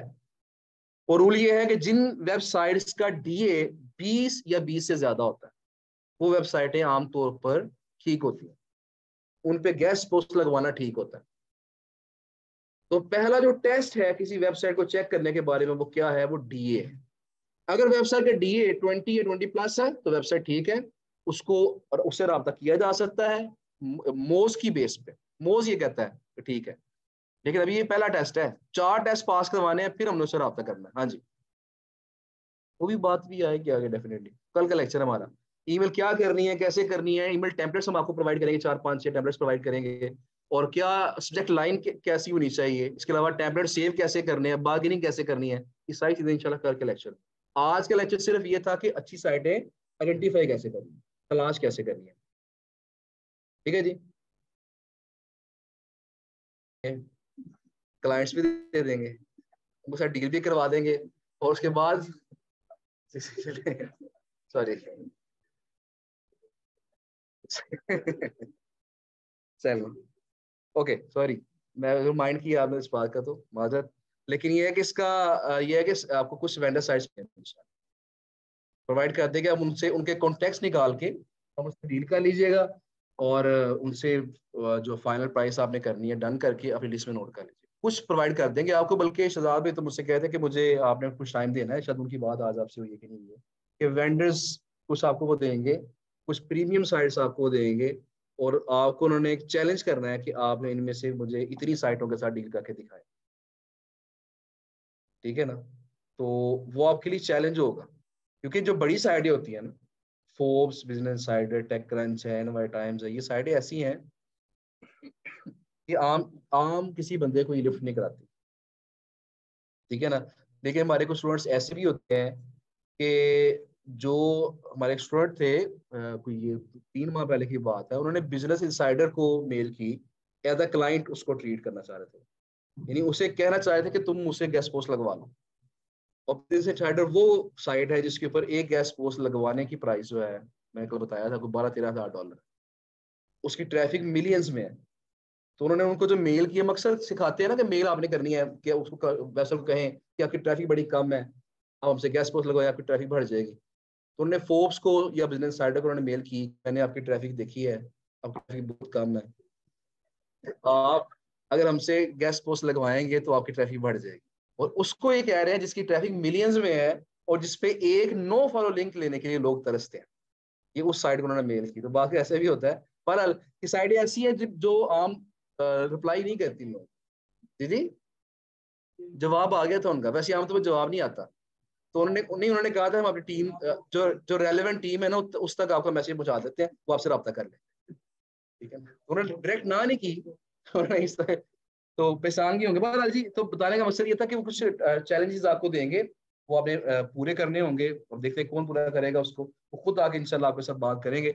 लेकिन फिलहाल आपके ये है कि जो ये साइटें हैं इनसे डील करना आसान है, अगर अपना हासिला करें इन साइटों के ऊपर, उसके बाद फिर आपने जो प्रीमियम साइट्स होती हैं, कम से कम 1-2 साइटें आपने कलेक्ट कर लेनी है। ये कल बात हुई थी कि हमारे ही सर्कल में एक हमारे जानने वाले हैं, अजीज हैं, उन्होंने सिर्फ 7 या 8 साइटों के साथ, प्रीमियम साइटों के साथ डील कर ली हुई है। 7 या 8 साइटें हैं, और इस तरह की साइटें हैं, जिस तरह मैंने बताया ना, जनरल साइट ही होती है, तो उनके साथ डील कर ली हुई है। अब क्या करते हैं जी, एक पोस्ट लगाते हैं और $400-500 का प्रॉफिट कमा लेते हैं महीने में। उन्होंने कोई टारगेट रखा हुआ है, 10 पोस्टें लगानी है मैंने। 10 पोस्टों का मतलब ये है कि तकरीबन आप कह लें कि $4,000 $5,000 को कमा लेते हैं, सिर्फ 8-9 साइटें आउटरीच की। लेकिन बात यह है कि उन साइटों तक पहुंचना, उस लेवल तक पहुंचने के लिए पहले में जरा ये यहाँ से गुजरना पड़े। पहले इस प्रोसेस से गुजरेंगे, रिफाइन हो जाएंगे, तो रिफाइनिंग आपकी हो जाएगी, आपकी लैंग्वेज कम्युनिकेशन बेहतर हो जाएगी, आपको बात करना आ जाएगी, फिर आप उन साइडों को अप्रोच कर लेंगे। वो साइडें कौन सी हैं, कैसी हैं, पुलिस प्रोवाइड करेंगे, आप हम खुद प्रोवाइड कर देंगे। तो जी वापस आते हैं टॉपिक की तरफ। बात क्या हो रही थी हमारी, पहला टेस्ट क्या था, DA। अच्छा अब यहाँ पे एक चीज और भी सुन लें, DA के साथ हमारे पास है PA। PA से मुराद है पेज अथॉरिटी। DA मतलब डोमेन अथॉरिटी, PA मतलब पेज अथॉरिटी। अच्छा DA जो होता है ना, डोमेन का मैंने बताया, जब भी डोमेन का वर्ड आएगा आपने समझना है वो क्या है, वो वेबसाइट। ये पूरी वेबसाइट की जो अथॉरिटी है वो DA है। अब हर वेबसाइट में पेजेस होते हैं, तो किसी वेबसाइट के किसी खास पेज की जो अथॉरिटी है उसे बोलेंगे ये PA है। अब इसको समझाने के लिए मैं भी मिसाल दे रहा था ग्रुप A में भी, कि देखिए जिस तरह एक यूनिवर्सिटी है, आप उस यूनिवर्सिटी में एडमिशन लेना चाहते हैं, तो आप देखते हैं कि यूनिवर्सिटी का ओवरऑल रेपुटेशन कैसी है। जो पूरी यूनिवर्सिटी की ओवरऑल रेपुटेशन है उसकी, जो उसे कहेंगे उसका DA है। लेकिन आप यूनिवर्सिटी देख रहे हैं, लेकिन आपने एडमिशन लेना है उसके फर्ज करिए फिजिक्स के डिपार्टमेंट के अंदर। यूनिवर्सिटी ओवरऑल अच्छी है लेकिन उसका फिजिक्स का डिपार्टमेंट गंदा है, क्या एडमिशन लेंगे वापस जाके, आप नहीं लेंगे। इसलिए बास का जो क्लाइंट्स होते हैं वो क्या करते हैं, वो DA भी देखते हैं, उसके बाद वो पेज भी देखते हैं जहां पे जाके उन्होंने गेस्ट पोस्ट लगवानी है। मसलन मैंने भी आपके सामने ये साइड ओपन की थी, ये ओपन नहीं हो रही मेरे ख्याल में, जरा दोबारा रिफ्रेश करके देखते हैं, या कोई और साइड खोल लेते हैं। ये खुल गया जी। अब देखें, क्लाइंट की अपनी साइड हेल्थ की है, वो क्या करेगा, वो जनरल साइट पे अगर लगवाना चाहता है तो जनरल साइट पे लगवा लेगा, लेकिन क्या कहेगा कि हेल्थ वाले पेज पे जाके लगाओ मेरी गेस्ट पोस्ट। ठीक है ना, चाहे जनरल पे लगा दो लेकिन किस कैटेगरी में लगाओ, हेल्थ की। अब जब हेल्थ का मैं पेज खोलूंगा, अगर उस पेज की अथॉरिटी अच्छी ना हुई तो वो उस पर पोस्ट लगाने की रजामंद नहीं हो। तो DA भी मैटर करता है और PA भी मैटर करता है। लेकिन एक चीज मैं आपको बता दूं कि पहले आज से 2-3 साल पहले ये चीज बड़ी कॉमन थी, DA PA देखा जाता था। अब ये है कि DA मोस्ट जो है ना थोड़ा सा हो गया आउटडेटेड, इसकी फॉलोइंग कम होती जा रही है। जो नए सॉफ्टवेयर और आ रहे हैं मार्केट में वो इससे बेहतर रिजल्ट्स बताते हैं, बेहतर स्टैट्स बताते हैं। सरा एहरफ्स है, सेमरश है, मेजिस्टिक है, ऊबर सजेस्ट है, सिमिलर वेब है, ये बेहतर स्टैट्स बताते हैं। अब इसकी फॉलोइंग कम होती जा रही है, लेकिन अभी भी क्लाइंट्स DA को पूछते हैं, PA बड़े कम पूछते हैं अब, लेकिन DA और स्पैम स्कोर इन दो चीजों पे अक्सर फोकस करते हैं। जरा बता दूं आपको एक चीज, जरा क्लियर करूं, फिर मैं स्पैम स्कोर की तरफ आता हूँ। DA मैं अगर इसके होम पेज पे क्लिक करता हूँ, ये इसका होम पेज अभी ओपन होगा। अब देखें वेबसाइट है, वो डोमेन पूरी है, उस पूरी डोमेन की अथॉरिटी कितनी है, 26। और ये जो आपको होम पेज पहला पेज दिखाई दे रहा है इसकी अथॉरिटी कितनी है, 44। अच्छा उसके बाद मैं ऐसा करता हूँ, मैं इसका टेक वाला पेज खोल लेता हूँ, तो चेक कीजिएगा, ये इसका टेक वाला पेज खुल गया। DA कितना है, वो उतना ही है क्योंकि वो डोमेन तो वही है ना, लेकिन क्या पेज वही है, पेज चेंज हो तो उसकी अथॉरिटी भी क्या होगी, चेंज होगी। तो DA हमेशा पूरी डोमेन का सेम रहता है, और जो PA है वो पेज टू पेज क्या करता है, वेरी करता है। अच्छा PA के बारे में बड़े कम लोग पूछते हैं अब, लेकिन फिर भी ये एहतियातन लिमिट है, तो ये कि 15 के करीब अगर PA है ना किसी पेज का, तो वो पेज ठीक होता है, तो क्लाइंट आमतौर पर लगवा लेता है उसकी। DA कम से कम 20 होना चाहिए और PA कम से कम उस पेज का 15 होना चाहिए। नहीं नहीं, उसमें होता है कि एक होता है होम पेज का PA। अब देखिए एक चीज और देखिएगा, अक्सर जो लोग है ना वो कहते हैं जी कि हमने अपनी पोस्ट लगवानी है होम पेज पे। अब देखिए होम पेज पे क्यों, अभी हमने देखिए सॉरी, यहाँ देखिए लाइफ स्टाइल मैं खोलता हूँ, 29 PA था, जरा ध्यान रखिएगा। लाइफ स्टाइल वाले का कितना है, 25। एजुकेशन वाले का कितना है, 30। बिजनेस वाले का कितना है,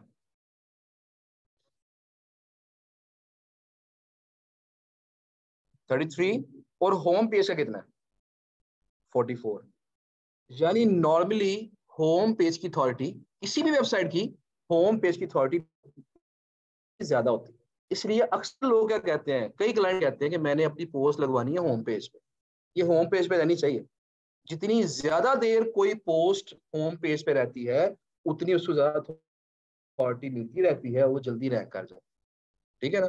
तो ये पीए मैटर करता है बाज़ औक़ात, लेकिन ये कि मैं बता दिया कि अब ये आउटडेटेड है, अब क्लाइंट्स निस्बतन कम पूछते हैं पीए के बारे में, बट डीए फाइन कर लिया इनफ है।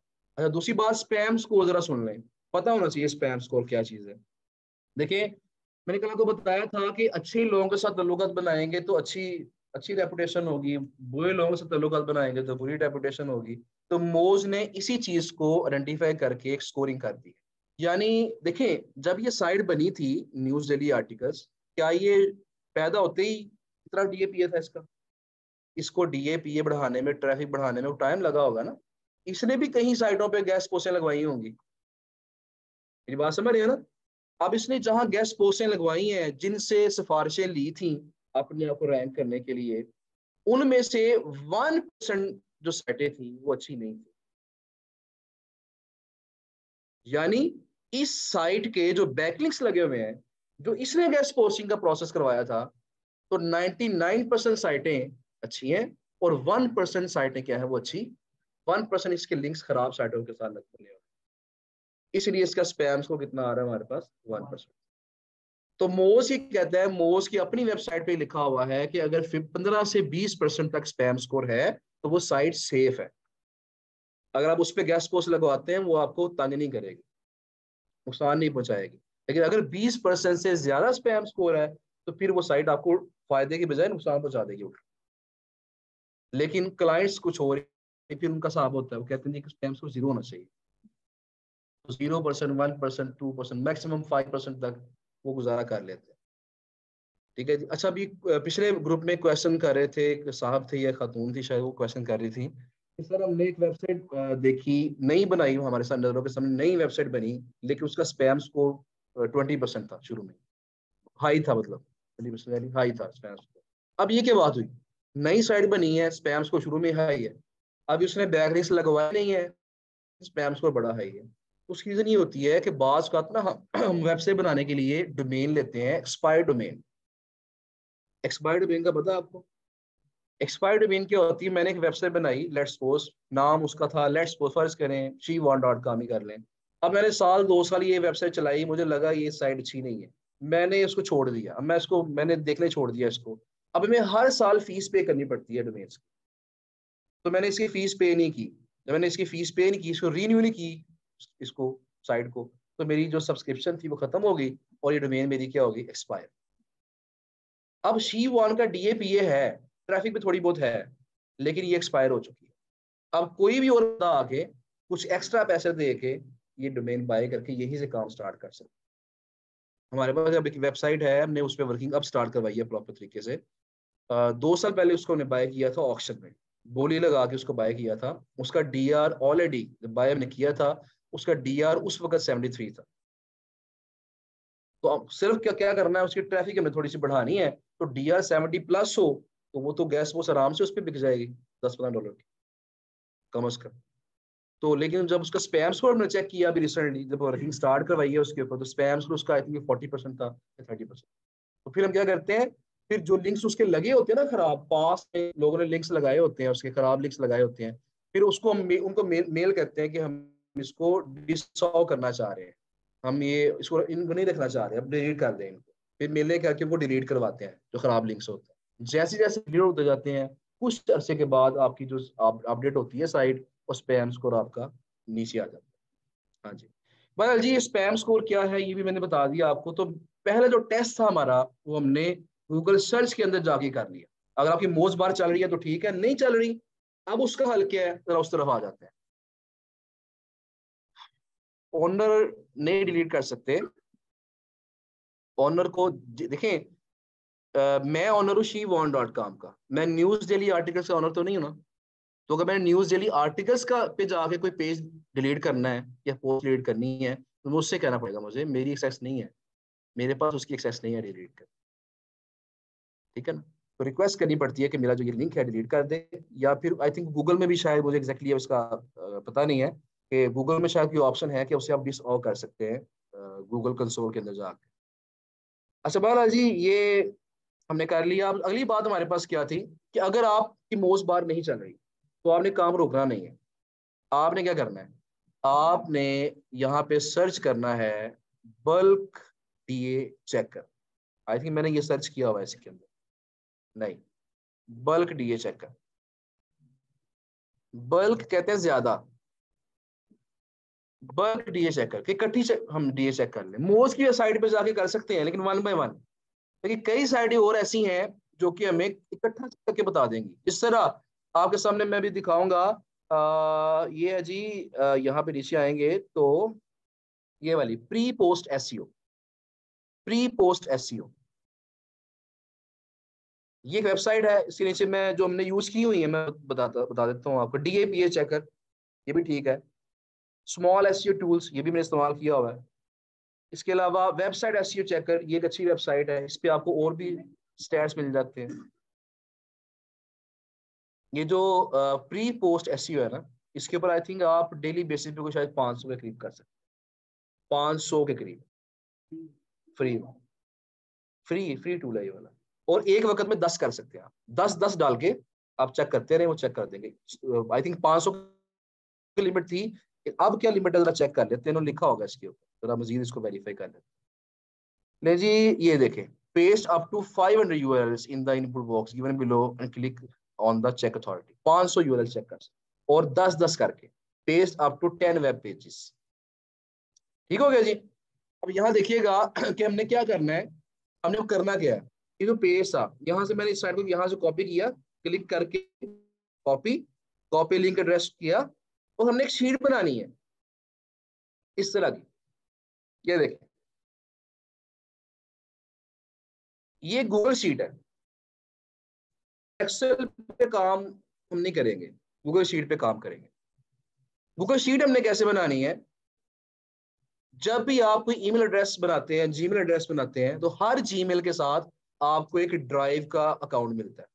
उस ड्राइव के अकाउंट के अंदर आपके पास 15 GB स्टोरेज की ऑप्शन होती है। जिस तरह आप अपने कंप्यूटर के अंदर, लैपटॉप के अंदर फोल्डर्स बना के डाटा सेव कर सकते हैं, इस तरह यहाँ भी आप ये देखें, माई ड्राइव पे जब मैंने क्लिक किया तो यहाँ देखिए फोल्डर्स बने हुए हैं और इसके अंदर मैंने डाटा सेव किया होगा। अब यहाँ पे हमने क्या करना है, क्लिक करना है और यहाँ करना है न्यू फोल्डर। न्यू फोल्डर पे क्लिक करेंगे, वेंडर्स के नाम से फोल्डर बना लें। जब वेंडर के नाम से फोल्डर बन जाएगा उसको क्लिक करें और यहाँ देखिए शीट बनी हुई है। अगर आप नई शीट बनाना चाहते हैं, राइट क्लिक करेंगे और गूगल शीट पे क्लिक करें कि नई खाली शीट आपके पास आ जाएगी। इसका नाम रख लें, यहाँ पे क्लिक करके नाम रख लें कि वेंडर साइट्स टू आउटरीच। ये वो वेंडर साइट जिनको हमने आउटरीच करना है, जो भी टाइटल लिखना चाहते हैं वो रख लें। यहाँ उसका नाम रखा, उसके बाद आपने यहाँ कॉलम्स को कुछ हमने हेडिंग दे देनी है। जिस तरह मैंने यहाँ दी हुई है हेडिंग्स, ये यहाँ पे पहला कॉलम क्या है, ए कॉलम, हेडिंग क्या दी है उसको, वेबसाइट। आगे category TA, PA, DR, RD, traffic, टैट, number of do follow links की बाकी बातें मैं कल बताऊंगा आपको। फिलहाल जो आज की बातें है ना बताता हूँ आपको, और इसको नोट करने की जरूरत नहीं है, ना तस्वीर खींचने की जरूरत है, कि मैं आपको लिंक इसका शेयर कर दूंगा। ये आपके पास शीट ऐसे ही आ जाएगी, और जब शीट आपके पास जाएगी तो आपने सिर्फ क्या करना है, यहाँ पे जाके फाइल पे क्लिक करना है और करना है मेक अ कॉपी। जब मेक अ कॉपी करेंगे तो आपको ऑप्शन देगा कि आप किस नाम से सेव करना चाहते हैं। आप इसको अपनी ड्राइव के अंदर अपने जो भी नाम रखना चाहते हैं सेव कर लें। ये सेम शीट आपके पास सेव हो जाएगी और आप इसको आगे से डाटा पुट, अपना डाटा यहाँ पुट करें और काम आपका हल। आपने यहाँ क्लिक करना है फाइल पे, फिर क्लिक करेंगे मेक अ कॉपी। ये तो मेरी शीट है ना जो मैं खोली हुई है, यही मैंने आपके साथ शेयर कर दी। आप उस पर क्लिक करेंगे लिंक पे, ये मेरी शीट खुल जाएगी आपके साथ। चाहे इसको आप देख देख के कॉपी कर लें या आप इसको करें मेक अ कॉपी। इस पे आप करने में फर्ज करें, मैं लिखता हूँ यहाँ पे जी के class sheet, let's suppose folder में सेव करना है मैंने, वेंडर्स वाले फोल्डर में, मेक अ कॉपी। अब ये जो फाइल अब नहीं बनेगी ना, देखिए सेम वही फाइल बनी है क्लास शीट के नाम से, लेकिन अब ये आपकी अपनी फाइल होगी, ये आपकी ड्राइव में सेव होगी जी। एक्सेल पे इसलिए मना कर रहे हैं, हाँ एक्सेल पे कर सकते हैं लेकिन अल्टीमेटली आपको इस पे अपलोड करना पड़ेगा या एक्सेल का ऑनलाइन वर्जन यूज करना पड़ेगा। रीजन क्या है, देखिए एक्सेल पे आपने एक शीट बनाई, शीट बना के उसको आपने क्लाइंट को फर्ज करें वो शीट सेंड की, अब कुछ अरसे में कुछ नई साइटें भी आउटरीच कर ली, आपके पास डाटा आ गया नहीं, लेकिन क्लाइंट के पास तो पुरानी शीट आपकी पड़ी हुई है। इस ऑनलाइन वर्जन का फायदा क्या होता है कि जैसे जैसे डाटा यहाँ डालते जाएंगे क्लाइंट के पास भी वो डाटा अपडेट होता रहे। नंबर 2, आज आपने शुरू किया काम, प्रॉफिट मार्जिन कम रखा हुआ है, प्राइसेस कम लगाई हुई हैं, कल क्या करें, इसी शीट के अंदर प्राइसेस बढ़ाएं, सब क्लाइंट के पास प्राइस अपडेट हो जाए। मेरी बात समझ रहे हैं? तो ये लाइव डाटा क्या हो जाएगा, अपडेट होता रहेगा। साइटें नई ऐड करनी है, रिमूव करनी है, प्राइसेस चेंज करनी है, कैटेगरी चेंज करनी है, जो भी करना है वो लाइव यहाँ पे होता रहेगा, तो क्लाइंट तक जो है ना आपकी अपडेट पहुंचती रहेगी। क्लाइंट के पास वही शीट है, उसी पे क्लिक करेगा, नई साइटें आपके देख, ठीक है ना। तो बेहतर ये है कि गूगल शीट पे काम करें। एक्सेल पे करते हैं काफी लोग काम, लेकिन फिर उन्हें बार बार वो शेयर करनी पड़ती है साइट। अच्छा जी, अब यहाँ पे देखें मैंने क्या किया हुआ है, पहला कॉलम आपका वेबसाइट का है, वहां से वेबसाइटों के नाम कॉपी करते जाए और कॉपी करके यहाँ पे पहले कॉलम में एक कैटेगरी के कम से कम आपने 40 से 50 साइटें डाल लेनी। ये देखिए मैंने नीचे टैब बनाया हुआ हेल्थ का,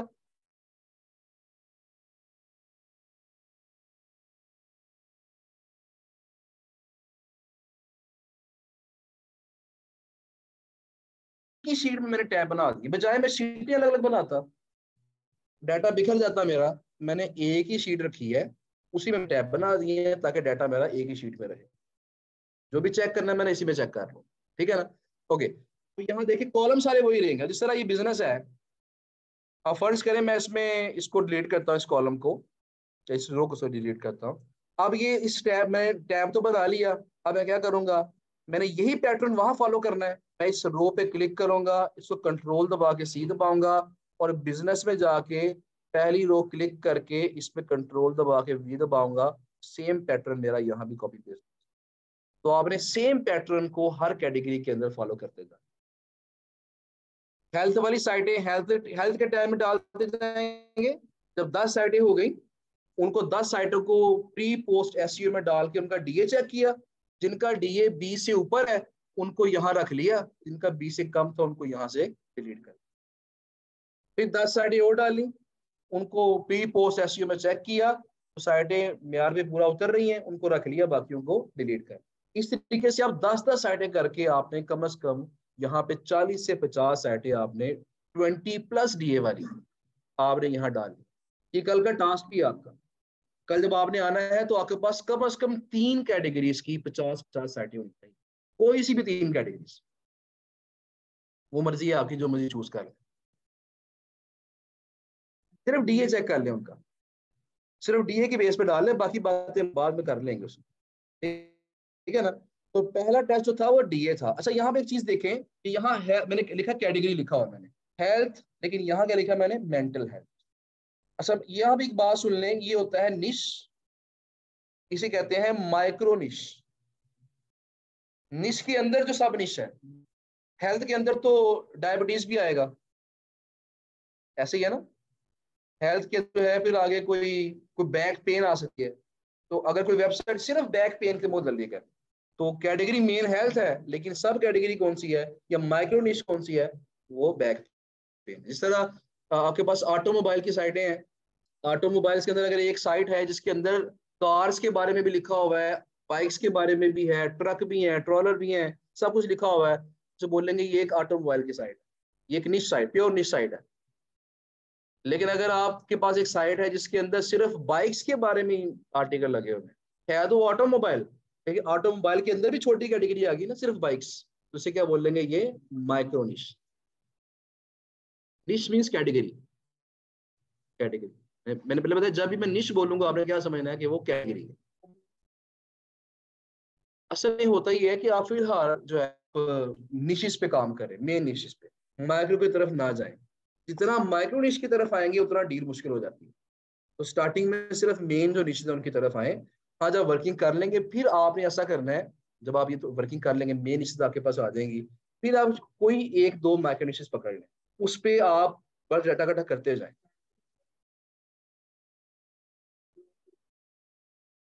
देखिए मैंने उसको ऐड कर दिया हुआ है इसके अंदर, अगर तो आपको आपकी सर्च के अंदर को माइक्रोनिश आ जाती है, आप वहां नोट कर लें कि ये माइक्रोनिश की साइट। हम्म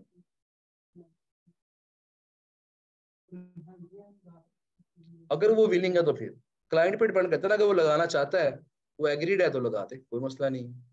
तो मैं बता रहा था कि हमारे कुछ ऐसे भी जानने वाले लोग हैं जो कि जिन्होंने सिर्फ एक दो तीन माइक्रो निशेस पकड़ी हुई है। मतलब एक दो से उन्होंने सिर्फ कार्स की निश पकड़ी हुई है, माइक्रो निश कार्स। उन्होंने कार्स की ही 50-100 साइटें आउटरीच की हुई, और लिंक्डइन से सिर्फ बंदे ही वो ढूंढते हैं जो कार्स की साइटों पे आर्टिकल लगवाना चाहते हैं, और वो इसी से लाख 1.5 लाख 2 लाख कमा लेते हैं। तो ये भी एक चीज होती है, क्योंकि माइक्रो निशेस पे बड़े कम लोग काम करते हैं। 90% लोग काम कर रहे होते हैं मेन निशेस के ऊपर, बड़ी बड़ी निशेस के ऊपर, क्योंकि इससे क्लाइंट ज्यादा होते हैं। माइक्रो निशेस के क्लाइंट्स भी कम है, और माइक्रो निशेस के प्रोवाइडर्स भी कम है, सेलर भी कम है। इसलिए उस पर भी बाज का काम करके मैं फायदा पहुंच जाए जी। अपनी साइड डाल लेनी है, वेबसाइट, कैटेगरी, डीए उनका आ जाएगा, पीए अगर लगाएंगे तो अच्छी बात है, लगा दें पीए भी।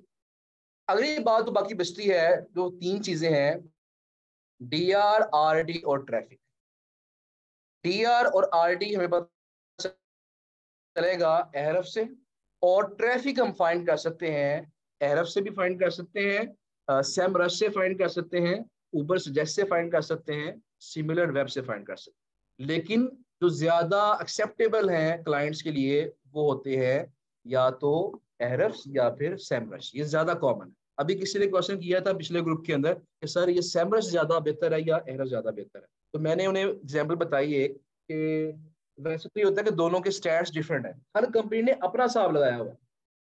एक ही साइड को मैं सेमरस पे चेक करूंगा, वो कहेगी इसकी ट्रैफिक 1000 है, उसी साइड को मैं एहरस पे चेक करूंगा, वो कहेगी ट्रैफिक 10,000 है। हो सकता है ऐसा, हर कंपनी ने अपने अपने सिस्टम बनाए हुए हैं, वो सिस्टम जो बता रहे हैं उसको आगे डिस्प्ले कर देते हैं। एग्जैक्ट तो कोई भी नहीं बताता ना, 100% ट्रू तो कौन बताएगा, वो तो गूगल बताएगी हमें। बाकी हर बंदे ने अपनी ट्राइज की हुई है फाइनल। अब इसमें ये है कि दोनों में से कौन सा बेहतर है, तो ये कोई मसला नहीं है, जिससे मर्जी फाइंड कर ले आप, जो मर्जी यूज कर ले, कोई इशू नहीं है। क्योंकि जिस भी क्लाइंट को आपने शीट सेंड करनी है ना, उसने पहले खुद चेक करना है उसको। अगर आप स्टैट्स को दिखाएं और स्टैट यहाँ गलत लगा के दे दें उसको, तो वो तो काम खराब हो गया ना। तो क्लाइंट्स के पास भी टूल्स होते हैं, वो पहले खुद चेक करते हैं उन टूल्स के ऊपर साइटों को, उसके बाद फिर आगे आपको ऑर्डर देते हैं। हमारा काम सिर्फ ये होता है कि हम इनिशियली उसे स्टैट्स लगा के देते हैं, ताकि क्लाइंट को कम से कम अंदाजा हो जाए जी कौन सी साइट्स बेहतर है कौन सी बेहतर नहीं, या उसे अंदाजा हो अच्छी आइडिया प्रोवाइड की है उसको। अब जब वो ऑर्डर लगवाने लगता है, फिर वो पहले खुद चेक करता है, क्रॉस चेक करके, तो फिर वो साइडें सेलेक्ट करके ऑर्डर देता है, वरना ऑर्डर नहीं देता। इवन मैं भी बता रहा था कि क्लाइंट मेरा एक है जो मेरे साथ रेगुलर चल रहा है पिछले कुछ अर्से से। तो अब उसने मैं उसे 100 साइडें सेंड करता हूँ ऑलमोस्ट हर महीने, वो उसने 6 गेस्ट पोस्टें लगवानी होती है। अब मुझे बड़ी श्योर होता है कि यार 100 साइडें सेंड की हैं, 6 तो पसंद आ ही जाएंगे उसे। अक्सर ऐसा होता है 100 साइडें सेंड करता हूँ, वो कहता है 2 साइडें पसंद आई हैं, बाकी कुछ और सेंड करो। अब मैंने उसे एक दिन तंग आके पूछ ही लिया उससे, मैंने कहा यार ये क्या मामला है, मैं अपनी तरफ से सेमरश पे यार दोनों पे चेक करके, डीएसी भी चेक करके, प्रॉपर उसके स्टैट्स देख के मैं फिर तुम्हें सेंड करता हूँ, यार ये तुम्हें पसंद आ जाएंगे, 100 में से कम 40 तो पसंद आएंगी। मेरी नीयत होती है कि 40 पसंद आ गई है ना, तो 6 इसमें लगवाएगा, 6 अगले महीने मेरा काम जरा आसान हो जाए। लेकिन कहता है वो 2 पसंद आई है, बाकी फारे हैं। तो मैंने उसे पूछ ही लिया कि क्या मामला है, किस टूल पे चेक करती हो, क्या तुम्हारी रिक्वायरमेंट्स है, मुझे बताओ ताकि मैं उसको फॉलो कर लिया करूँ। उसने कहा जो मैं फॉलो करता हूँ तुम नहीं फॉलो कर सकते। तो मैंने बोला बताओ तो सही। उसने कहा जी कि ऐसा है कि मैं एक जर्मन टूल इस्तेमाल करता हूँ और तुम्हें उसका नाम ही नहीं पता होगा। मैंने उससे नाम पूछा, नाम बताया, मुझे वाकई उसका नाम नहीं था पता। तो बताने का मकसद ये है कि कुछ टूल्स ऐसे भी हैं मार्केट में जो कि हमारे पास कॉमन नहीं है, क्लाइंट्स उसको यूज कर रहे हैं। अब वो टूल क्या करता है, वो टूल क्या करता है जी कि जो कीवर्ड होता है ना, जिस कीवर्ड पे क्लाइंट अपनी साइट को रैंक करना चाहता है, अब वो कीवर्ड उसके अंदर डाल दें टूल के अंदर, वो टूल क्या करेगा, बेस्ट 500 साइट्स शो कर देगा। अब मैंने 100 साइटें सेंड की है ना, उसने टूल के अंदर वो कीवर्ड डाला, साइटें डाली, अगर तो मेरी साइटों में से 10 साइटें टॉप 500 में आ गई हैं, वो 10 सिलेक्ट कर ले। अगर 100 में से कोई भी टॉप 500 में नहीं आई, वो कोई भी सिलेक्ट नहीं करे। तो उनके अपने कुछ स्टैट्स होते हैं, हर क्लाइंट का अपना माइंड सेट है, अपनी स्किल्स हैं। वो स्विट्जरलैंड का क्लाइंट है वैसे, लेकिन वो जर्मन टूल फॉलो करते हैं। तो इसलिए हमने अपनी इनिशियल जो शीट है मुकम्मल करनी है, बाकी जो चीजें हैं वो क्लाइंट पे छोड़ दें। बाकी डीआर क्या है, आरडी क्या है, ट्रैफिक क्या है, ये कल देखेंगे। और साथ ही कल इनको मेल्स करना भी सीखेंगे कि मेल्स हमने क्या करनी है, क्या चीजें हमने इनसे पूछनी है, एक जो पूरी कंपोज्ड मेल है वो कैसे हमने करनी है, कौन कौन से पॉइंट्स हमने क्लैरिफाई करने हैं क्लाइंट्स को मेल करते हुए, ये सारी चीजें इंशाल्लाह कल देखें। बार्गेनिंग कैसे करनी है और बाकी चीजें भी ये भी कल ही होंगी। क्वेश्चन भी अगर ऑनलाइन स्टूडेंट्स का है तो पहले काइंडली वो पूछ लें।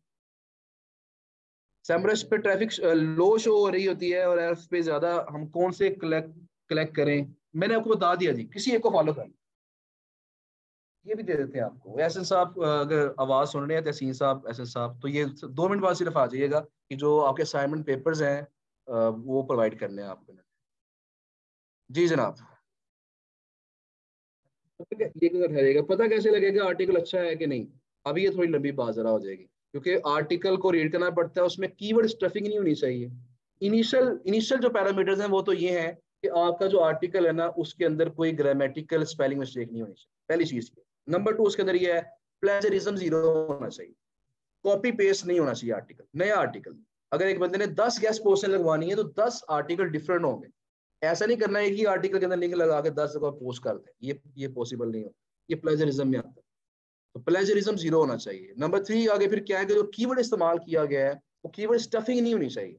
कीवर्ड स्टफिंग कहते हैं कि ऐसा नहीं करना कि फर्ज के लिए मेरा कीवर्ड है बेस्ट स्मार्ट वॉचेस, तो मैंने 1000 वर्ड्स का आर्टिकल लिखा भी मैंने 500 दफा कह दिया best smart watches, best smart watches, best smart watches. जितना ज्यादा कीवर्ड यूज करें बेहतर होता है, लेकिन जब उसका एक्सेसिव यूज कर लें, कीवर्ड स्टफिंग कर लें, उसका फिर नेगेटिव इफेक्ट पड़ जाता है, उसका उल्टा असर पड़ जाता है। तो ये और भी बड़ी चीजें हैं इसके आर्टिकल के अंदर, लेकिन जो बेसिक पैरामीटर्स है मैंने बता दिए।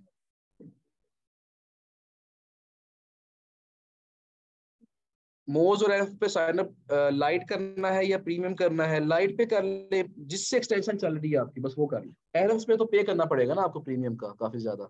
मोज पे भी ऐसे ही होगा, बस एक्सटेंशन चलाने के लिए जो लाइट पे साइन अप करना है वो कर ले, काफी है।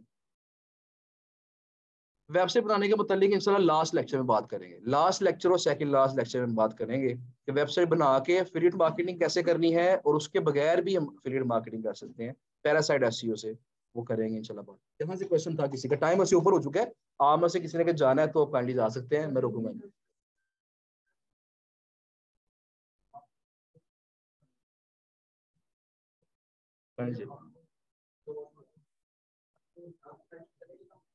नहीं नहीं, मैंने आपसे कहा अगर 5% तक है ना आप उन्हें टच कर लें। नहीं उसमें पता क्या होता है, मैंने इनके साथ ये भी कहा है कि क्लाइंट मोस्टली क्लाइंट अब चेक करते ही नहीं है स्पैम्स को, आउटडेटेड हो गया, पुराना हो गया सिस्टम ये वाला। तो क्लाइंट, कुछ क्लाइंट तो उसको मानते नहीं है, कहते डीए नहीं चाहिए, हमें सिर्फ ट्रैफिक चाहिए।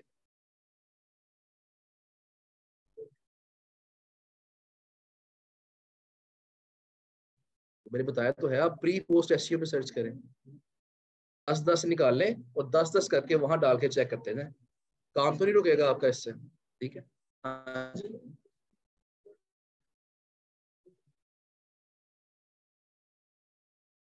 कल कर लें, वर्ड की फाइल के अंदर करना पड़ेगा, वर्ड की फाइल के अंदर करना। कल मैं टेम्पलेट दिखाऊंगा ना आपको, जब टेम्पलेट्स दिखा रहा हूँ मुझे याद करवाना है, उसी के अंदर मैं आपको लिंक सेंड करके दे दूँ, ठीक है ना? वैसे तो ये एडवांस करते हैं, लेकिन मैं करके दिखा दूंगा। हाँ जी, डीए 100 हो सकता है जी। फेसबुक का 99 है, फेसबुक का 99 है, और एक दो साइट है जिनका 99 है, बाकी सबका कम है उससे। हाँ जी, एक, जी जी।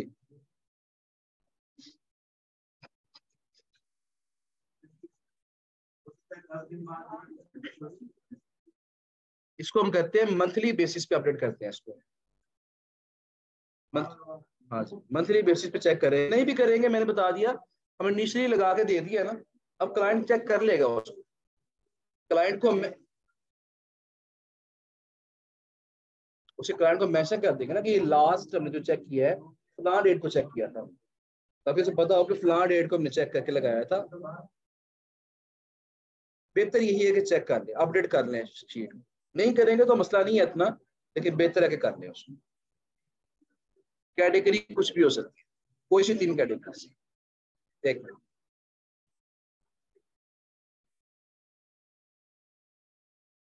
50-50-50 150। हाँ जी, जरा 1 मिनट खामोशी क्या कीजिएगा काइंडली यहाँ पे। एक्सक्यूज मी, जरा क्वेश्चन जरा सुन लें जी। पेड टूल्स फिलहाल अभी उसको छोड़ें, फिलहाल इस फ्री का गुजारा करें, फिलहाल पेड की बात कल ये पढ़ेंगे इंशाल्लाह। ठीक, रिकॉर्डिंग हो रही है, आपको मिल जाएगी इंशाल्लाह ग्रुप के अंदर। ओके जी, ऑनलाइन जो स्टूडेंट्स हैं